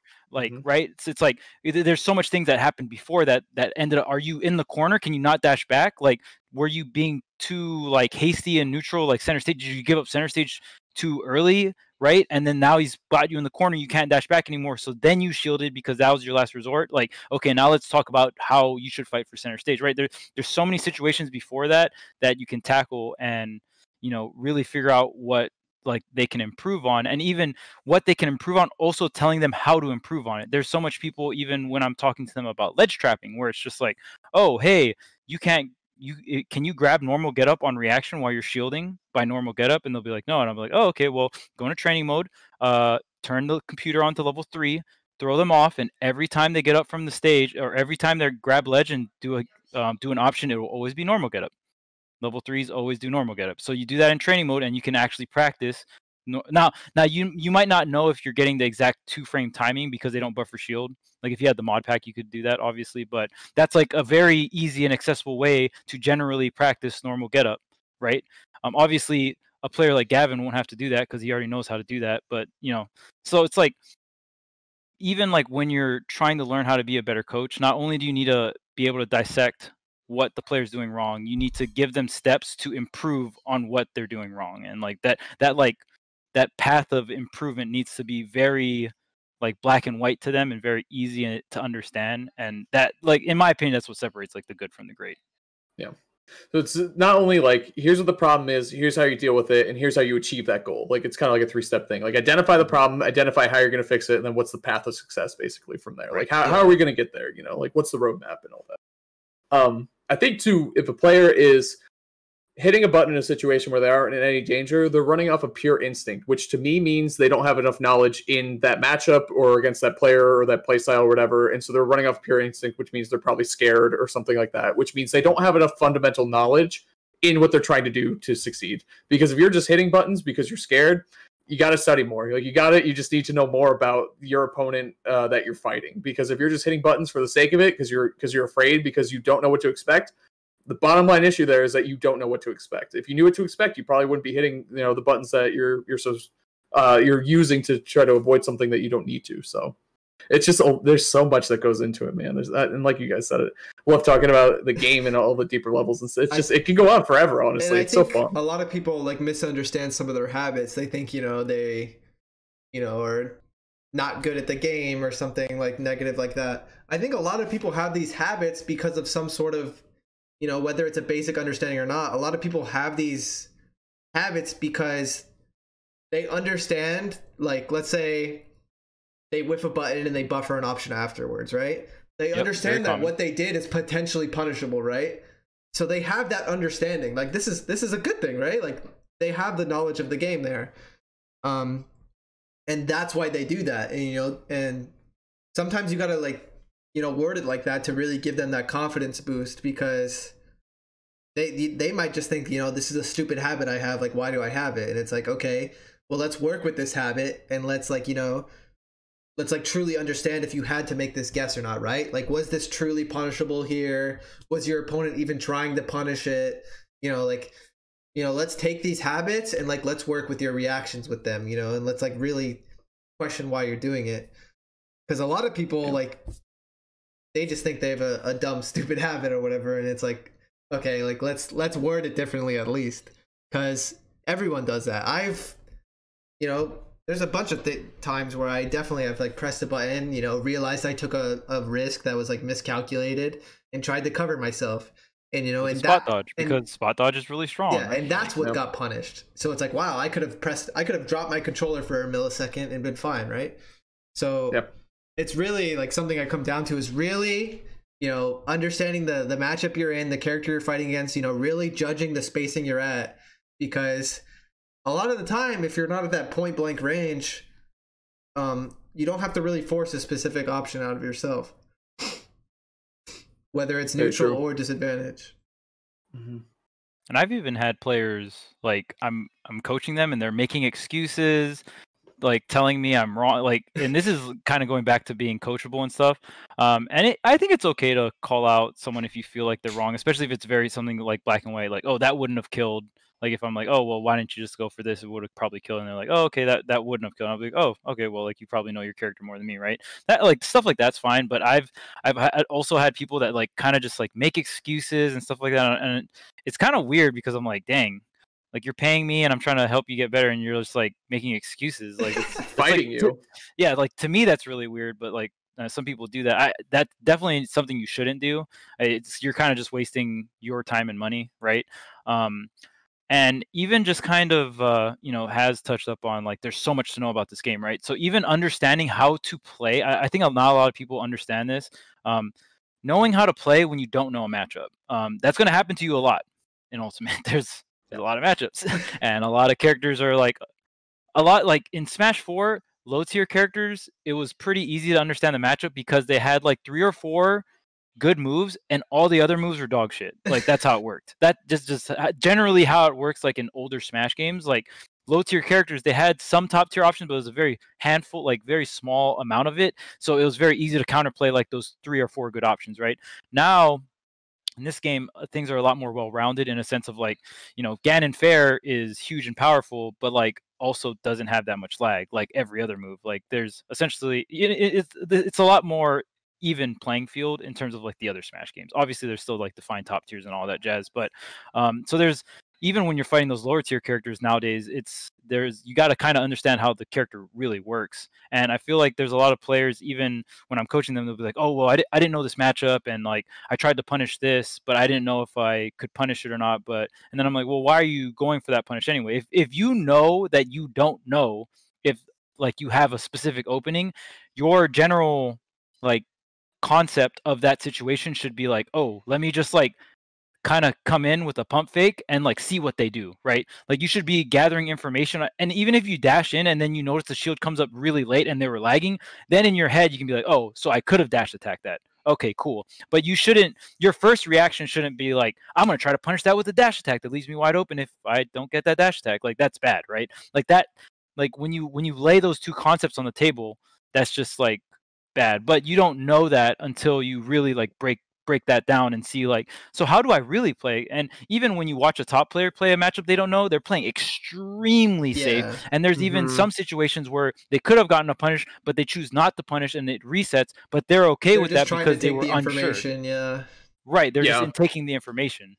And I feel like especially against lower mid-tier characters, a lot of players who are smart low-tier character players use and abuse the lack of matchup knowledge. They test you and they say, oh, they think this is safe. And they let you think it's safe until the last second. It's like, I didn't know you could forward smash me after that. That's insane. Like, who knew that Meat Brawler or whoever could do that? Yeah. And they prey on that you don't have that matchup knowledge, because if you did, you wouldn't be having such a hard time with the matchup. So, yeah. Good question from the chat. Best way to be coachable? I feel like the excuses are natural reaction, even if it's the wrong reaction. Definitely. That's a great question. To me, it's all about your outlook. I think your coach is there to help you. I think you're there to get help by them. I think it shouldn't be an excuse. I think it should be something more constructive than that. I don't think it should be, well, this or that. I think it should be, the coach tells you to do X, Y, or Z, and if you don't necessarily agree with it, you can ask guided questions like, why should I do that? Or wouldn't this be a better answer? I think there's always a constructive, and it's not about necessarily disagreeing with it outright. It's about how you say it and about keeping it in a positive and good mental state, instead of being like, nope, I can't, that's it. Like that kind of shuts a door, and kind of, we're talking about opening up new perspectives and new layers to your gameplay, and to me, that shuts it down. Like, even if you won't entertain the idea, like, you should have up smashed here. No. End of conversation, right? You should have up smashed here. Well, why? I feel like that's not a great option for X, Y, and Z reasons. And then you have a conversation and you figure it out. Maybe you can work that up smash into your rotation. Maybe you can't, but still it's worth entertaining and thinking about. It's like another one of those situations where like you guys are kind of learning together. Even if you genuinely disagree with this advice they're giving, you know, that conversation could provide even more perspective to even that very specific situation. Maybe it's like, okay, instead of up smash, you also have these two options if you're unsure and you want to like vaguely go for a punish, like blah blah blah. And I think to go back on what Charles was saying about like, you know, playing a matchup you're unfamiliar with, for me, I kind of have a few layers of safety to my play, like add a little bit more, you know, playing in a way to like, you know, you're playing very safe, you're like playing really like, you know, you just simply don't want to get hit, and you are trying to take as much information as possible out of your opponent to try to, you know, learn the matchup as you go, right? Especially if you're trying to figure out, you know, player specific habits, because if you figure that out, who cares about the matchup and experience at that point? You figure out the player, which is even easier to deal with, right? So you kind of just have to have a few like general methods to like get the information out of your opponent. So it's like, you know, if you hit them with some sort of bait or like you see something that's punishable, it's like, okay, let's wait and watch. Let's see how laggy it really is. You know, what are the couple things they did after? It's just how you would play any other matchup, you know, just even less risk, you know what I mean? Because you generally know less, like factually, like you know less frame data or whatever it may be. So you just got to take it a little slower at first, and best case scenario, you figure it out within the first couple stocks, right? And you just, all of a sudden, you know the matchup now, you know like specific things to look out for the player or something. But yeah, I think that's a very like pure way to look at, you know, matchup and experience. You know, you have confidence in your own abilities, but you're also taking it really safe to, you know, figure out something you really don't understand, instead of just taking those huge guesses just because like a lot of people will probably go into a matchup they don't know and be like, you know, I'm gonna try to force my character specific combos on them, just kind of hope it works, and kind of go from there. Because like, you know, a lot of people go into it, I don't know this matchup, screw it, like let's go out with a bang. Let's right? see what happens. Yeah, there's definitely a bunch of ways to approach it. It's that playing to learn thing, right? Like, especially if that's all you have, like if you aren't prepared for a matchup, that's all you can really do. Like, well, when they fair and I do this, what happens? Okay, mental note, moving on. Yeah. And that even applies, like, playing to learn, you know, mostly when you're in friendlies and stuff is a great way to do it, but top players do it all the time too, and even high-level players. Not learning, like, the matchup-specific stuff, but what does the other player do when I do something? And I'm going to keep that note, and I'm going to save it for later. I'm going to use it right away or whatever. Like, playing to learn is such an important concept, so. Yeah. And go ahead, Kevin. I guess like the hardest thing about playing a matchup that you don't really know is because you don't know, the risk reward gets a lot harder because you don't know the spacings, you don't know when you're at threat of losing a stock and whatnot. And I think that's basically what I'm trying to get at with, like, you know, you have to play at like the most max range possible. Like you got to play it really safe, so it's going to be harder to get that crucial information, but you just really got to take it slow, because you also have to make sure you're not risking, you know, dying too early before you, because then the game's over before you got the information you needed to win, right? So that's probably the hardest part about it, is like, you know, having a educated guess on like what spacing to play at when your stock is at risk and whatnot. I think that's definitely the most interesting thing to talk about when it comes to matchup inexperience, is like really gauging the risk reward, since it's just completely different. But yeah. Yeah, and I even have two great examples of this with me and Gavin, particularly one in Smash 4 and one in Ultimate. So, you know, obviously I've known Gavin for a while. So when we both competed in Smash 4, one thing I remember we're at like a SoCal tournament or whatever, and I was sitting down with Gavin, and I was just bitching about me Brawler and Palutena normal getup, right? I was like, dude. Oh yeah. So in Smash, yeah. This is definitely the most Gavin way to like look at shit like that. I know exactly what you're gonna say. It's so funny because I just remember this moment. It was very like eye opening for me. But so I'm a Fox player in Smash 4. I ledge trap the crap out of everyone, and I get carried by Fox up tilt for ledge trapping. I spam it and I whoop people's ass for it. But in Smash 4, Palutena and the Mii's had a delayed normal get up by 10 frames. So Yeah. they would get up on the ledge and you'd have to delay your normal get up punish by 10 frames, which is very specific, weird, very fucking hard to do. Yeah. So I would always get reversaled. I would see the normal get up and like my instinct would be like up tilt, and then I would up tilt while they're intangible, then they would reversal me, grab me, throw me off, or do whatever, right? And I would lose or whatever. And it would really piss me off. And I'm like, I'm like trying to delay it, but like sometimes I'm off, sometimes I'm too late. Like it's so hard to do because everyone else's normal get up is around the same frames, but theirs is delayed by 10 frames. I was just complaining to Gavin about it. Yeah. And then Gavin was like, "Oh, really? That's weird. When I fight them, I don't even ledge trap them." I'm like, "What?"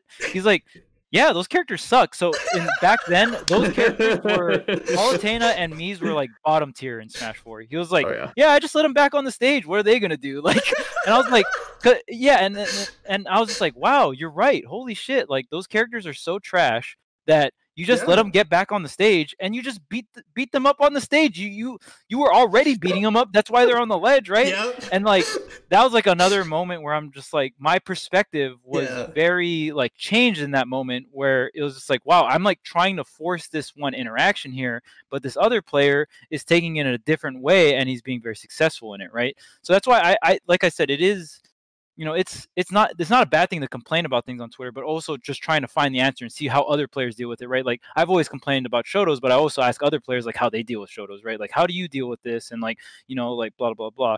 And then the other example in Ultimate, obviously more recent, I'm coaching Gavin and we're talking about ledge trapping Meister's Game & Watch, right? And we're like, oh man, like it's so hard to react to it, blah, blah, blah, blah, because the Game & Watch's normal get up, it's not like delayed frame data wise, but the animation is very hard to react to. It's the hardest normal get up animation to react to in the game. So me and Gavin are trying to theory craft how to ledge trap Meister's Game & Watch, or just Game & Watch in general.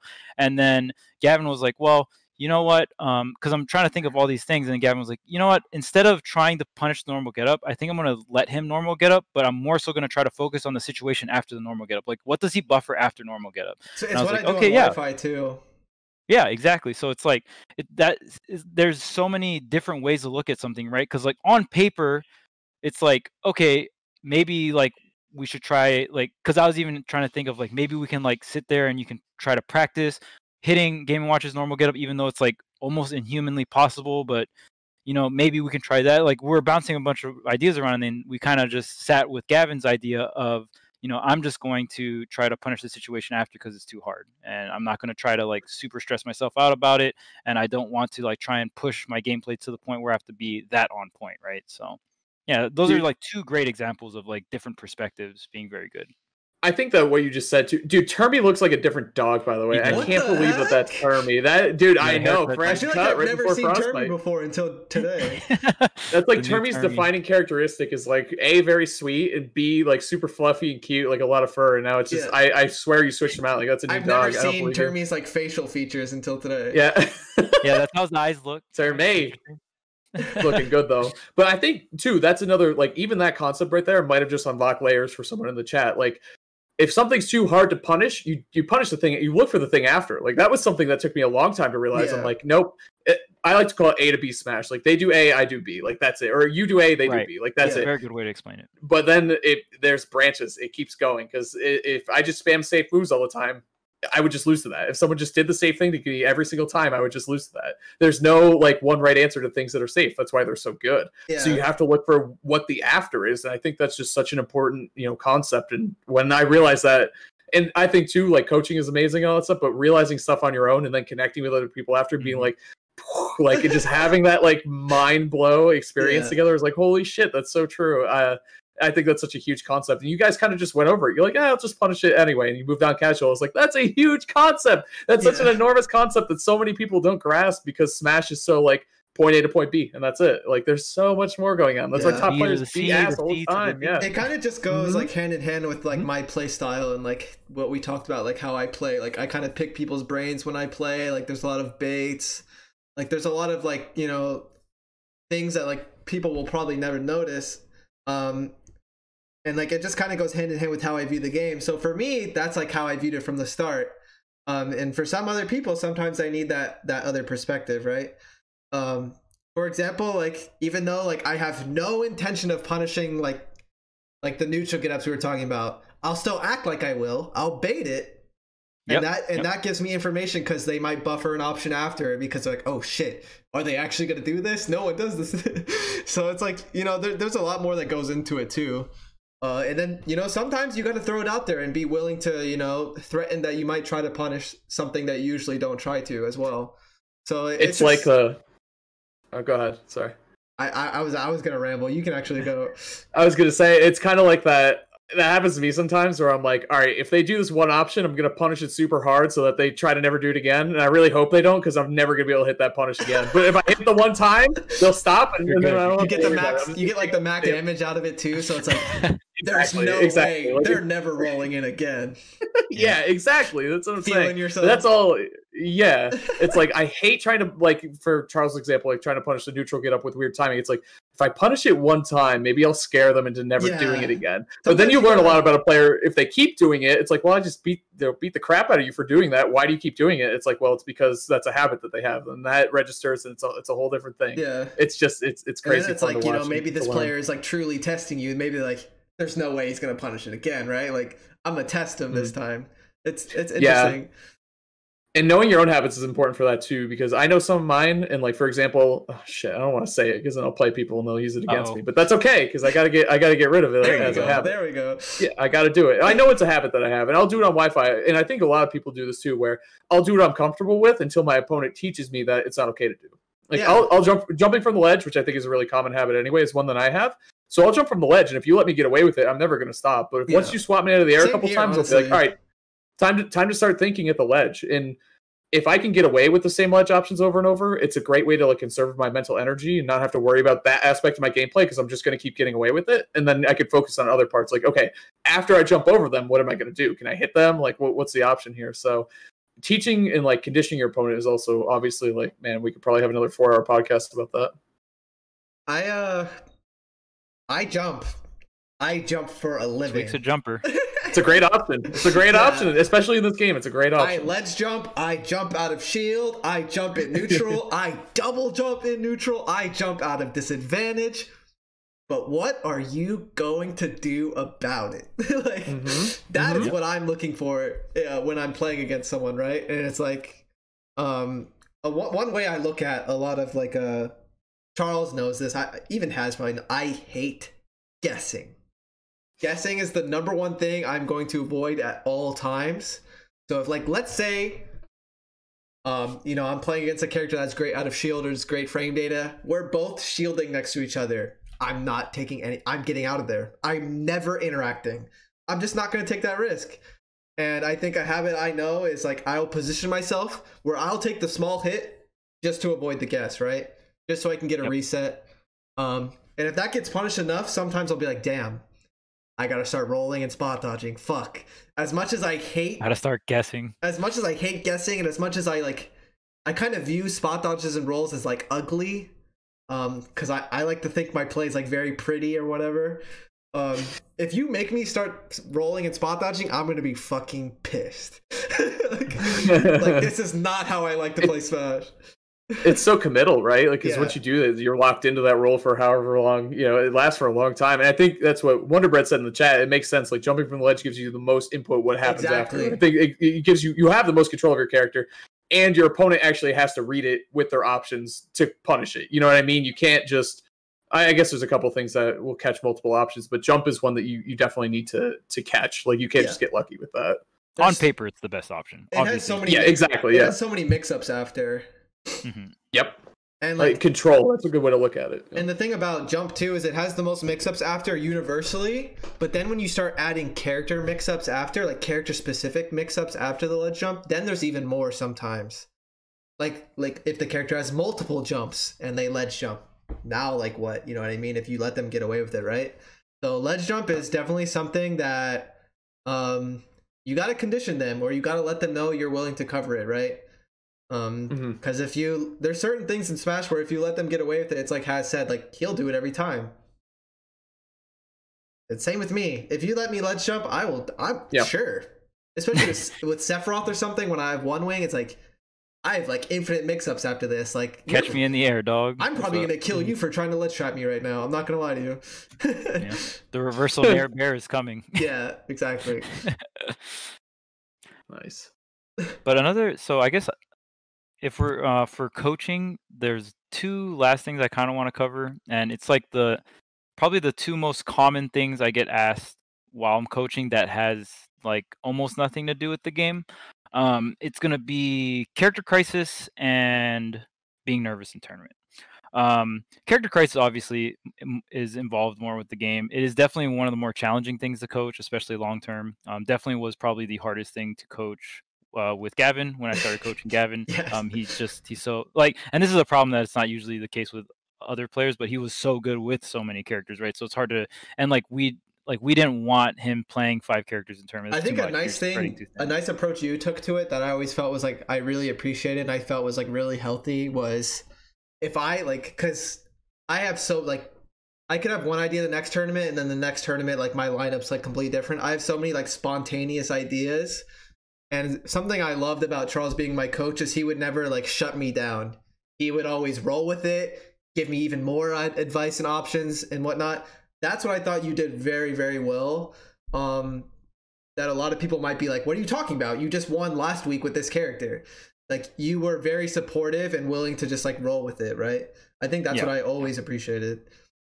Yeah, you always want to, you don't, again, it's the whole black and white thing, right? You don't want to just be black and white about everything. There's so much evolving about the game. We realistically don't know shit about this game. It's only been 2 years. Like, a character we thought was dog shit, now we think is godlike, Diddy Kong, right? Like, obviously there was buffs and nerfs, but like, there's so much that we just don't know about the game, and especially with character crisis, it's like you always want the player to be comfortable. That's like the main thing. And whenever Tweek wanted to switch characters, the only rule I had was like you gotta cap it at 3. Like, don't try not to play more than 3. Like, if you really feel like you have to, but let's try to funnel all your like practice into a pool of 3 characters, and we're going to try to swap the pool around, and we want that pool of 3 characters to support each other in terms of matchups, right? So it's like, okay, and then we generally know which players are going to go to the next tournament. So it's like, all right, this tournament we got these characters. Like, okay, boom, you got an answer to these different types of characters. You got an answer to Pikachu. We got,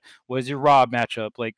And then if he ever lost the character, then it was like, okay, well, you use this character against these matchups, so now which one are you going to use it for? You know, which, like, does this new character really fulfill that role? Blah blah blah blah.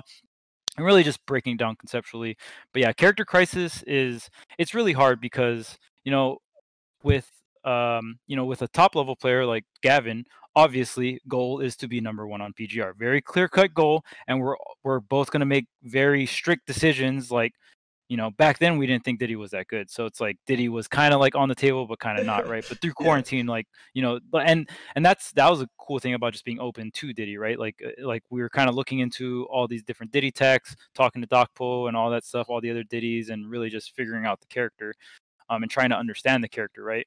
But with other players, being number 1 on the PGR might be the goal. Maybe being PR'd in the region might be the goal. Maybe just beating their friends might be the goal, right? There's very different goals, and I always say this, like, you can, depending on the region, but for the most part, like, you can probably get you can definitely get PR'd in any region, or mostly any region. There's some exceptions with like any character, right? There's some super stacked regions like Tri-State, New England, stuff like that it would be pretty hard to do that depending on how low their PR goes, right? Like, if it goes like top 20, maybe, right?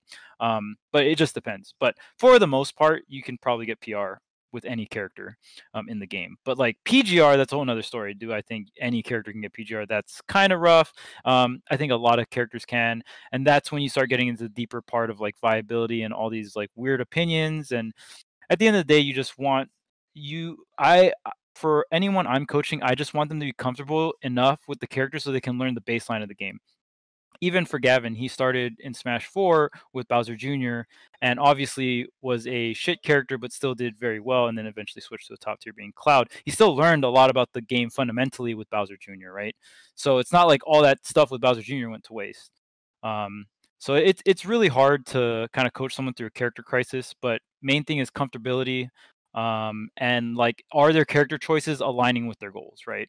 And you never want to make someone like forced to play the character. And I'll always say this, like, they'll be like, oh, well, like, I really like this bottom tier and I really want to be good.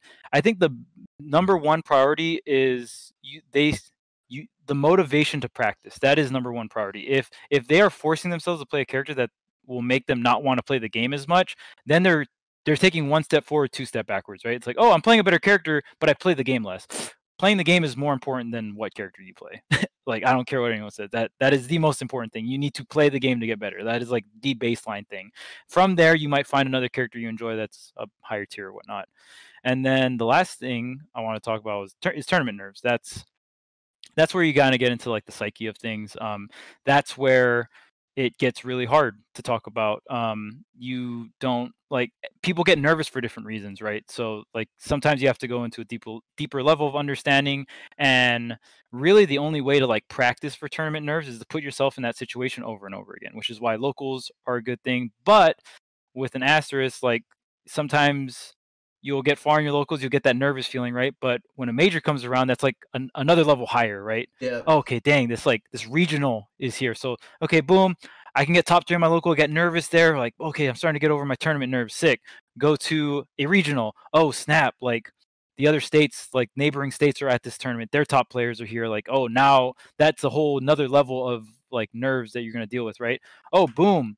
Like now you're trying to get out of pools, or you're in bracket, like top 64 bracket of a major tournament, right? Like, oh snap, like I might be able to get into top 8, like have a breakthrough here. Like there's different levels of nerves, and realistically the only way to get better at dealing with nerves is just putting yourself through the same situation over and over again. And I've seen some players that are really, really good that like throughout over like many years of competing, they just could never get over nerves. There are some players like that.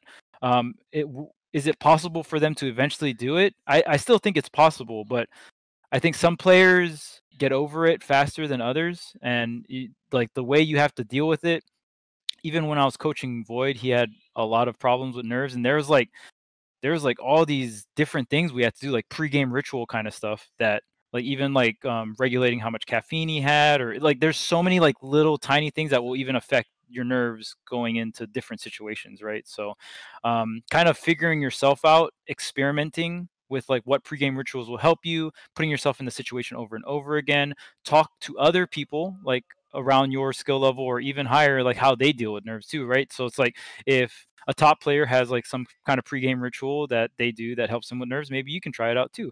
And then there's other top players like Larry, who's a freak of nature and just doesn't get. Don't go to him for coaching. He doesn't experience.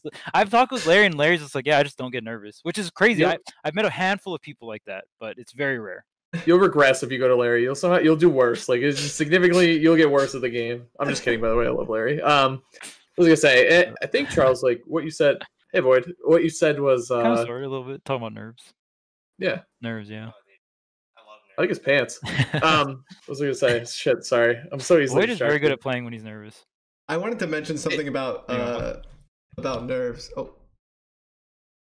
Hello. What's up? Alright, what's the topic? Tournament nerves. Playing with nerves? Oh man, I'm sure both of you guys know how nervous I get. Yeah.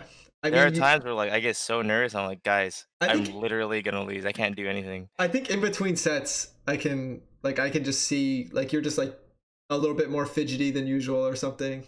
No, it's terrible. And then I just go and 3-0 the guy like nobody's business. Yeah. And then I walk off and I'm like, what is wrong? I don't know that happened. Some days are easier than others. That's something I really wanted to mention about for sure.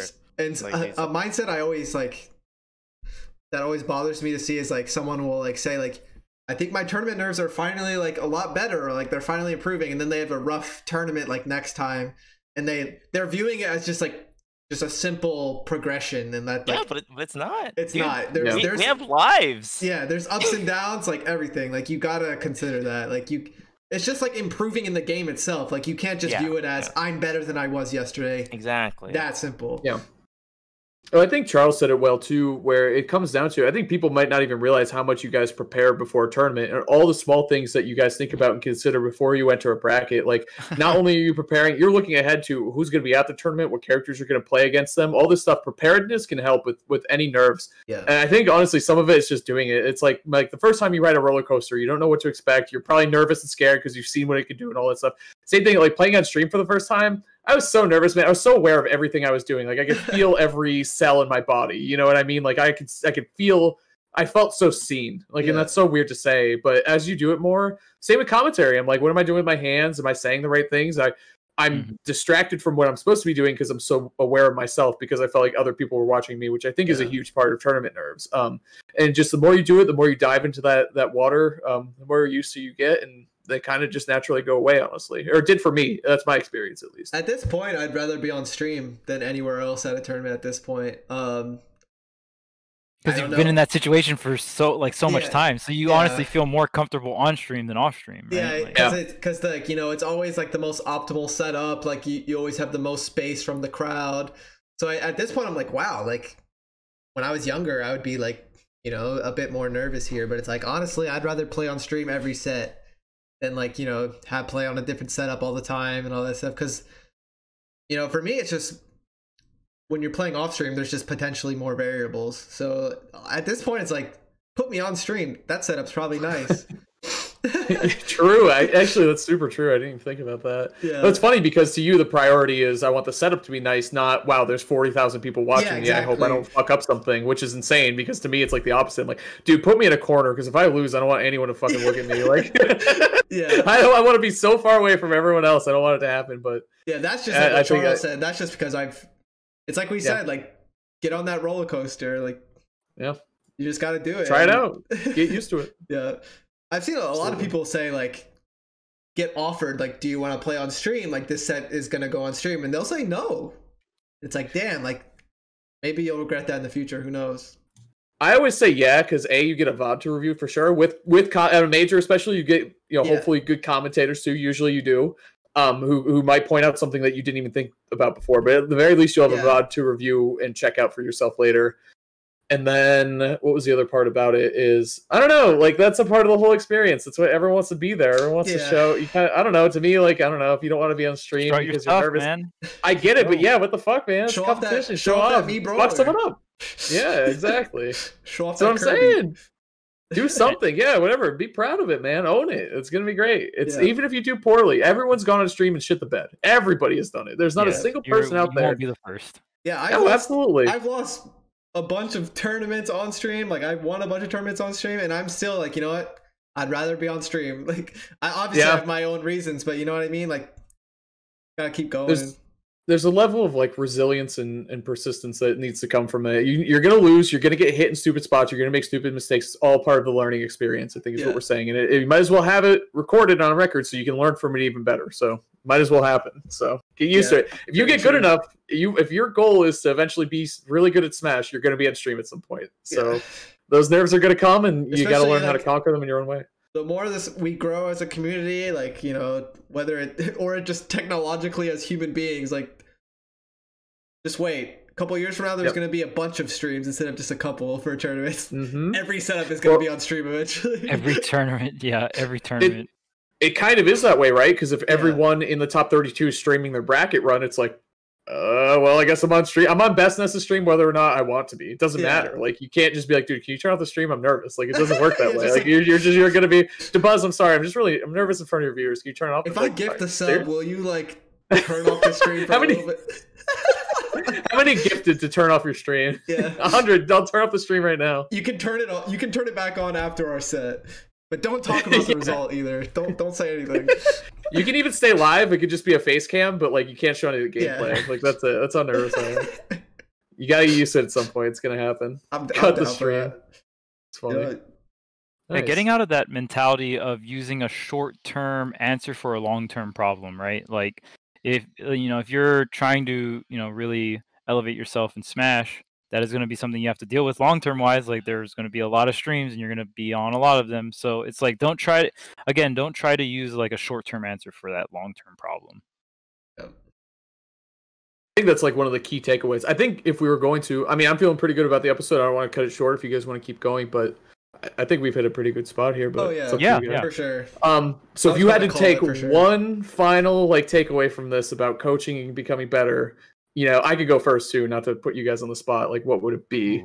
And I'm happy to go first. And my first one is always be learning. Like, whether that is learning more about the other characters, your own play style. Like, don't be afraid to learn. Don't be afraid to ask questions.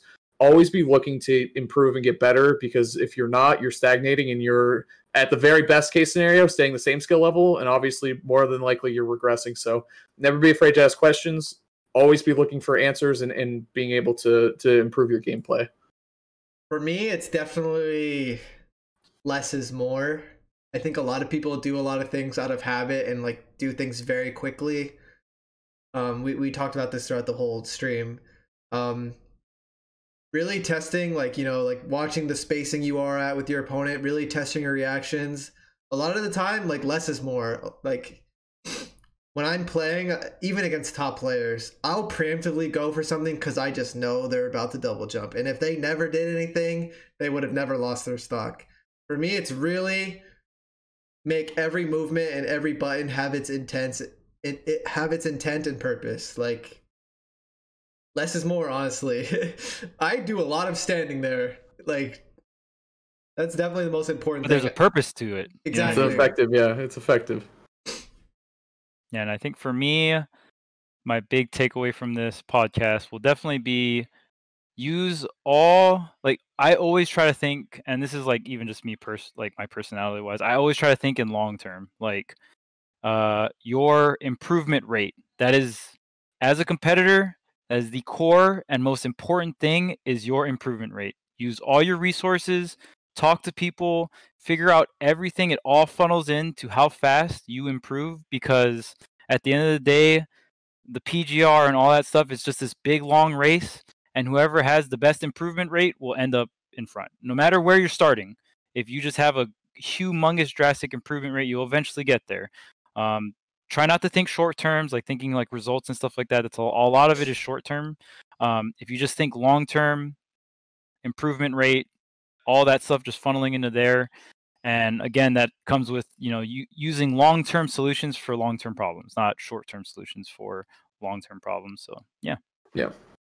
And no excuses. Figure it out. That problem's always going to be there, whether you hate it or not. You gotta work out how to figure it out. So it's a big thing. Episode 11. Freaking great, man. Still thinking about episode 10 when you said we could do a show live. Someday. It's gonna happen, guys. Chat, you'll be there. We'll be there. Yo, chat, we gotta talk about merch sometime. Let's talk about merch sometime soon. That'd be hype, dude. I saw a couple people say they're down. Merch would roll. We'll take our time. I'd buy some merch. Wait, would I have to buy it? Hold on a Probably second. not. Wait a minute. I am the merch. Hold on a second here. Hold on a second. All right. I hope you guys have a good one. I'll possibly see you later tonight with Smash practice. But yeah, see you guys on YouTube Monday. See you guys on Spotify tomorrow. You already know. Have a good one. Peace out. See you.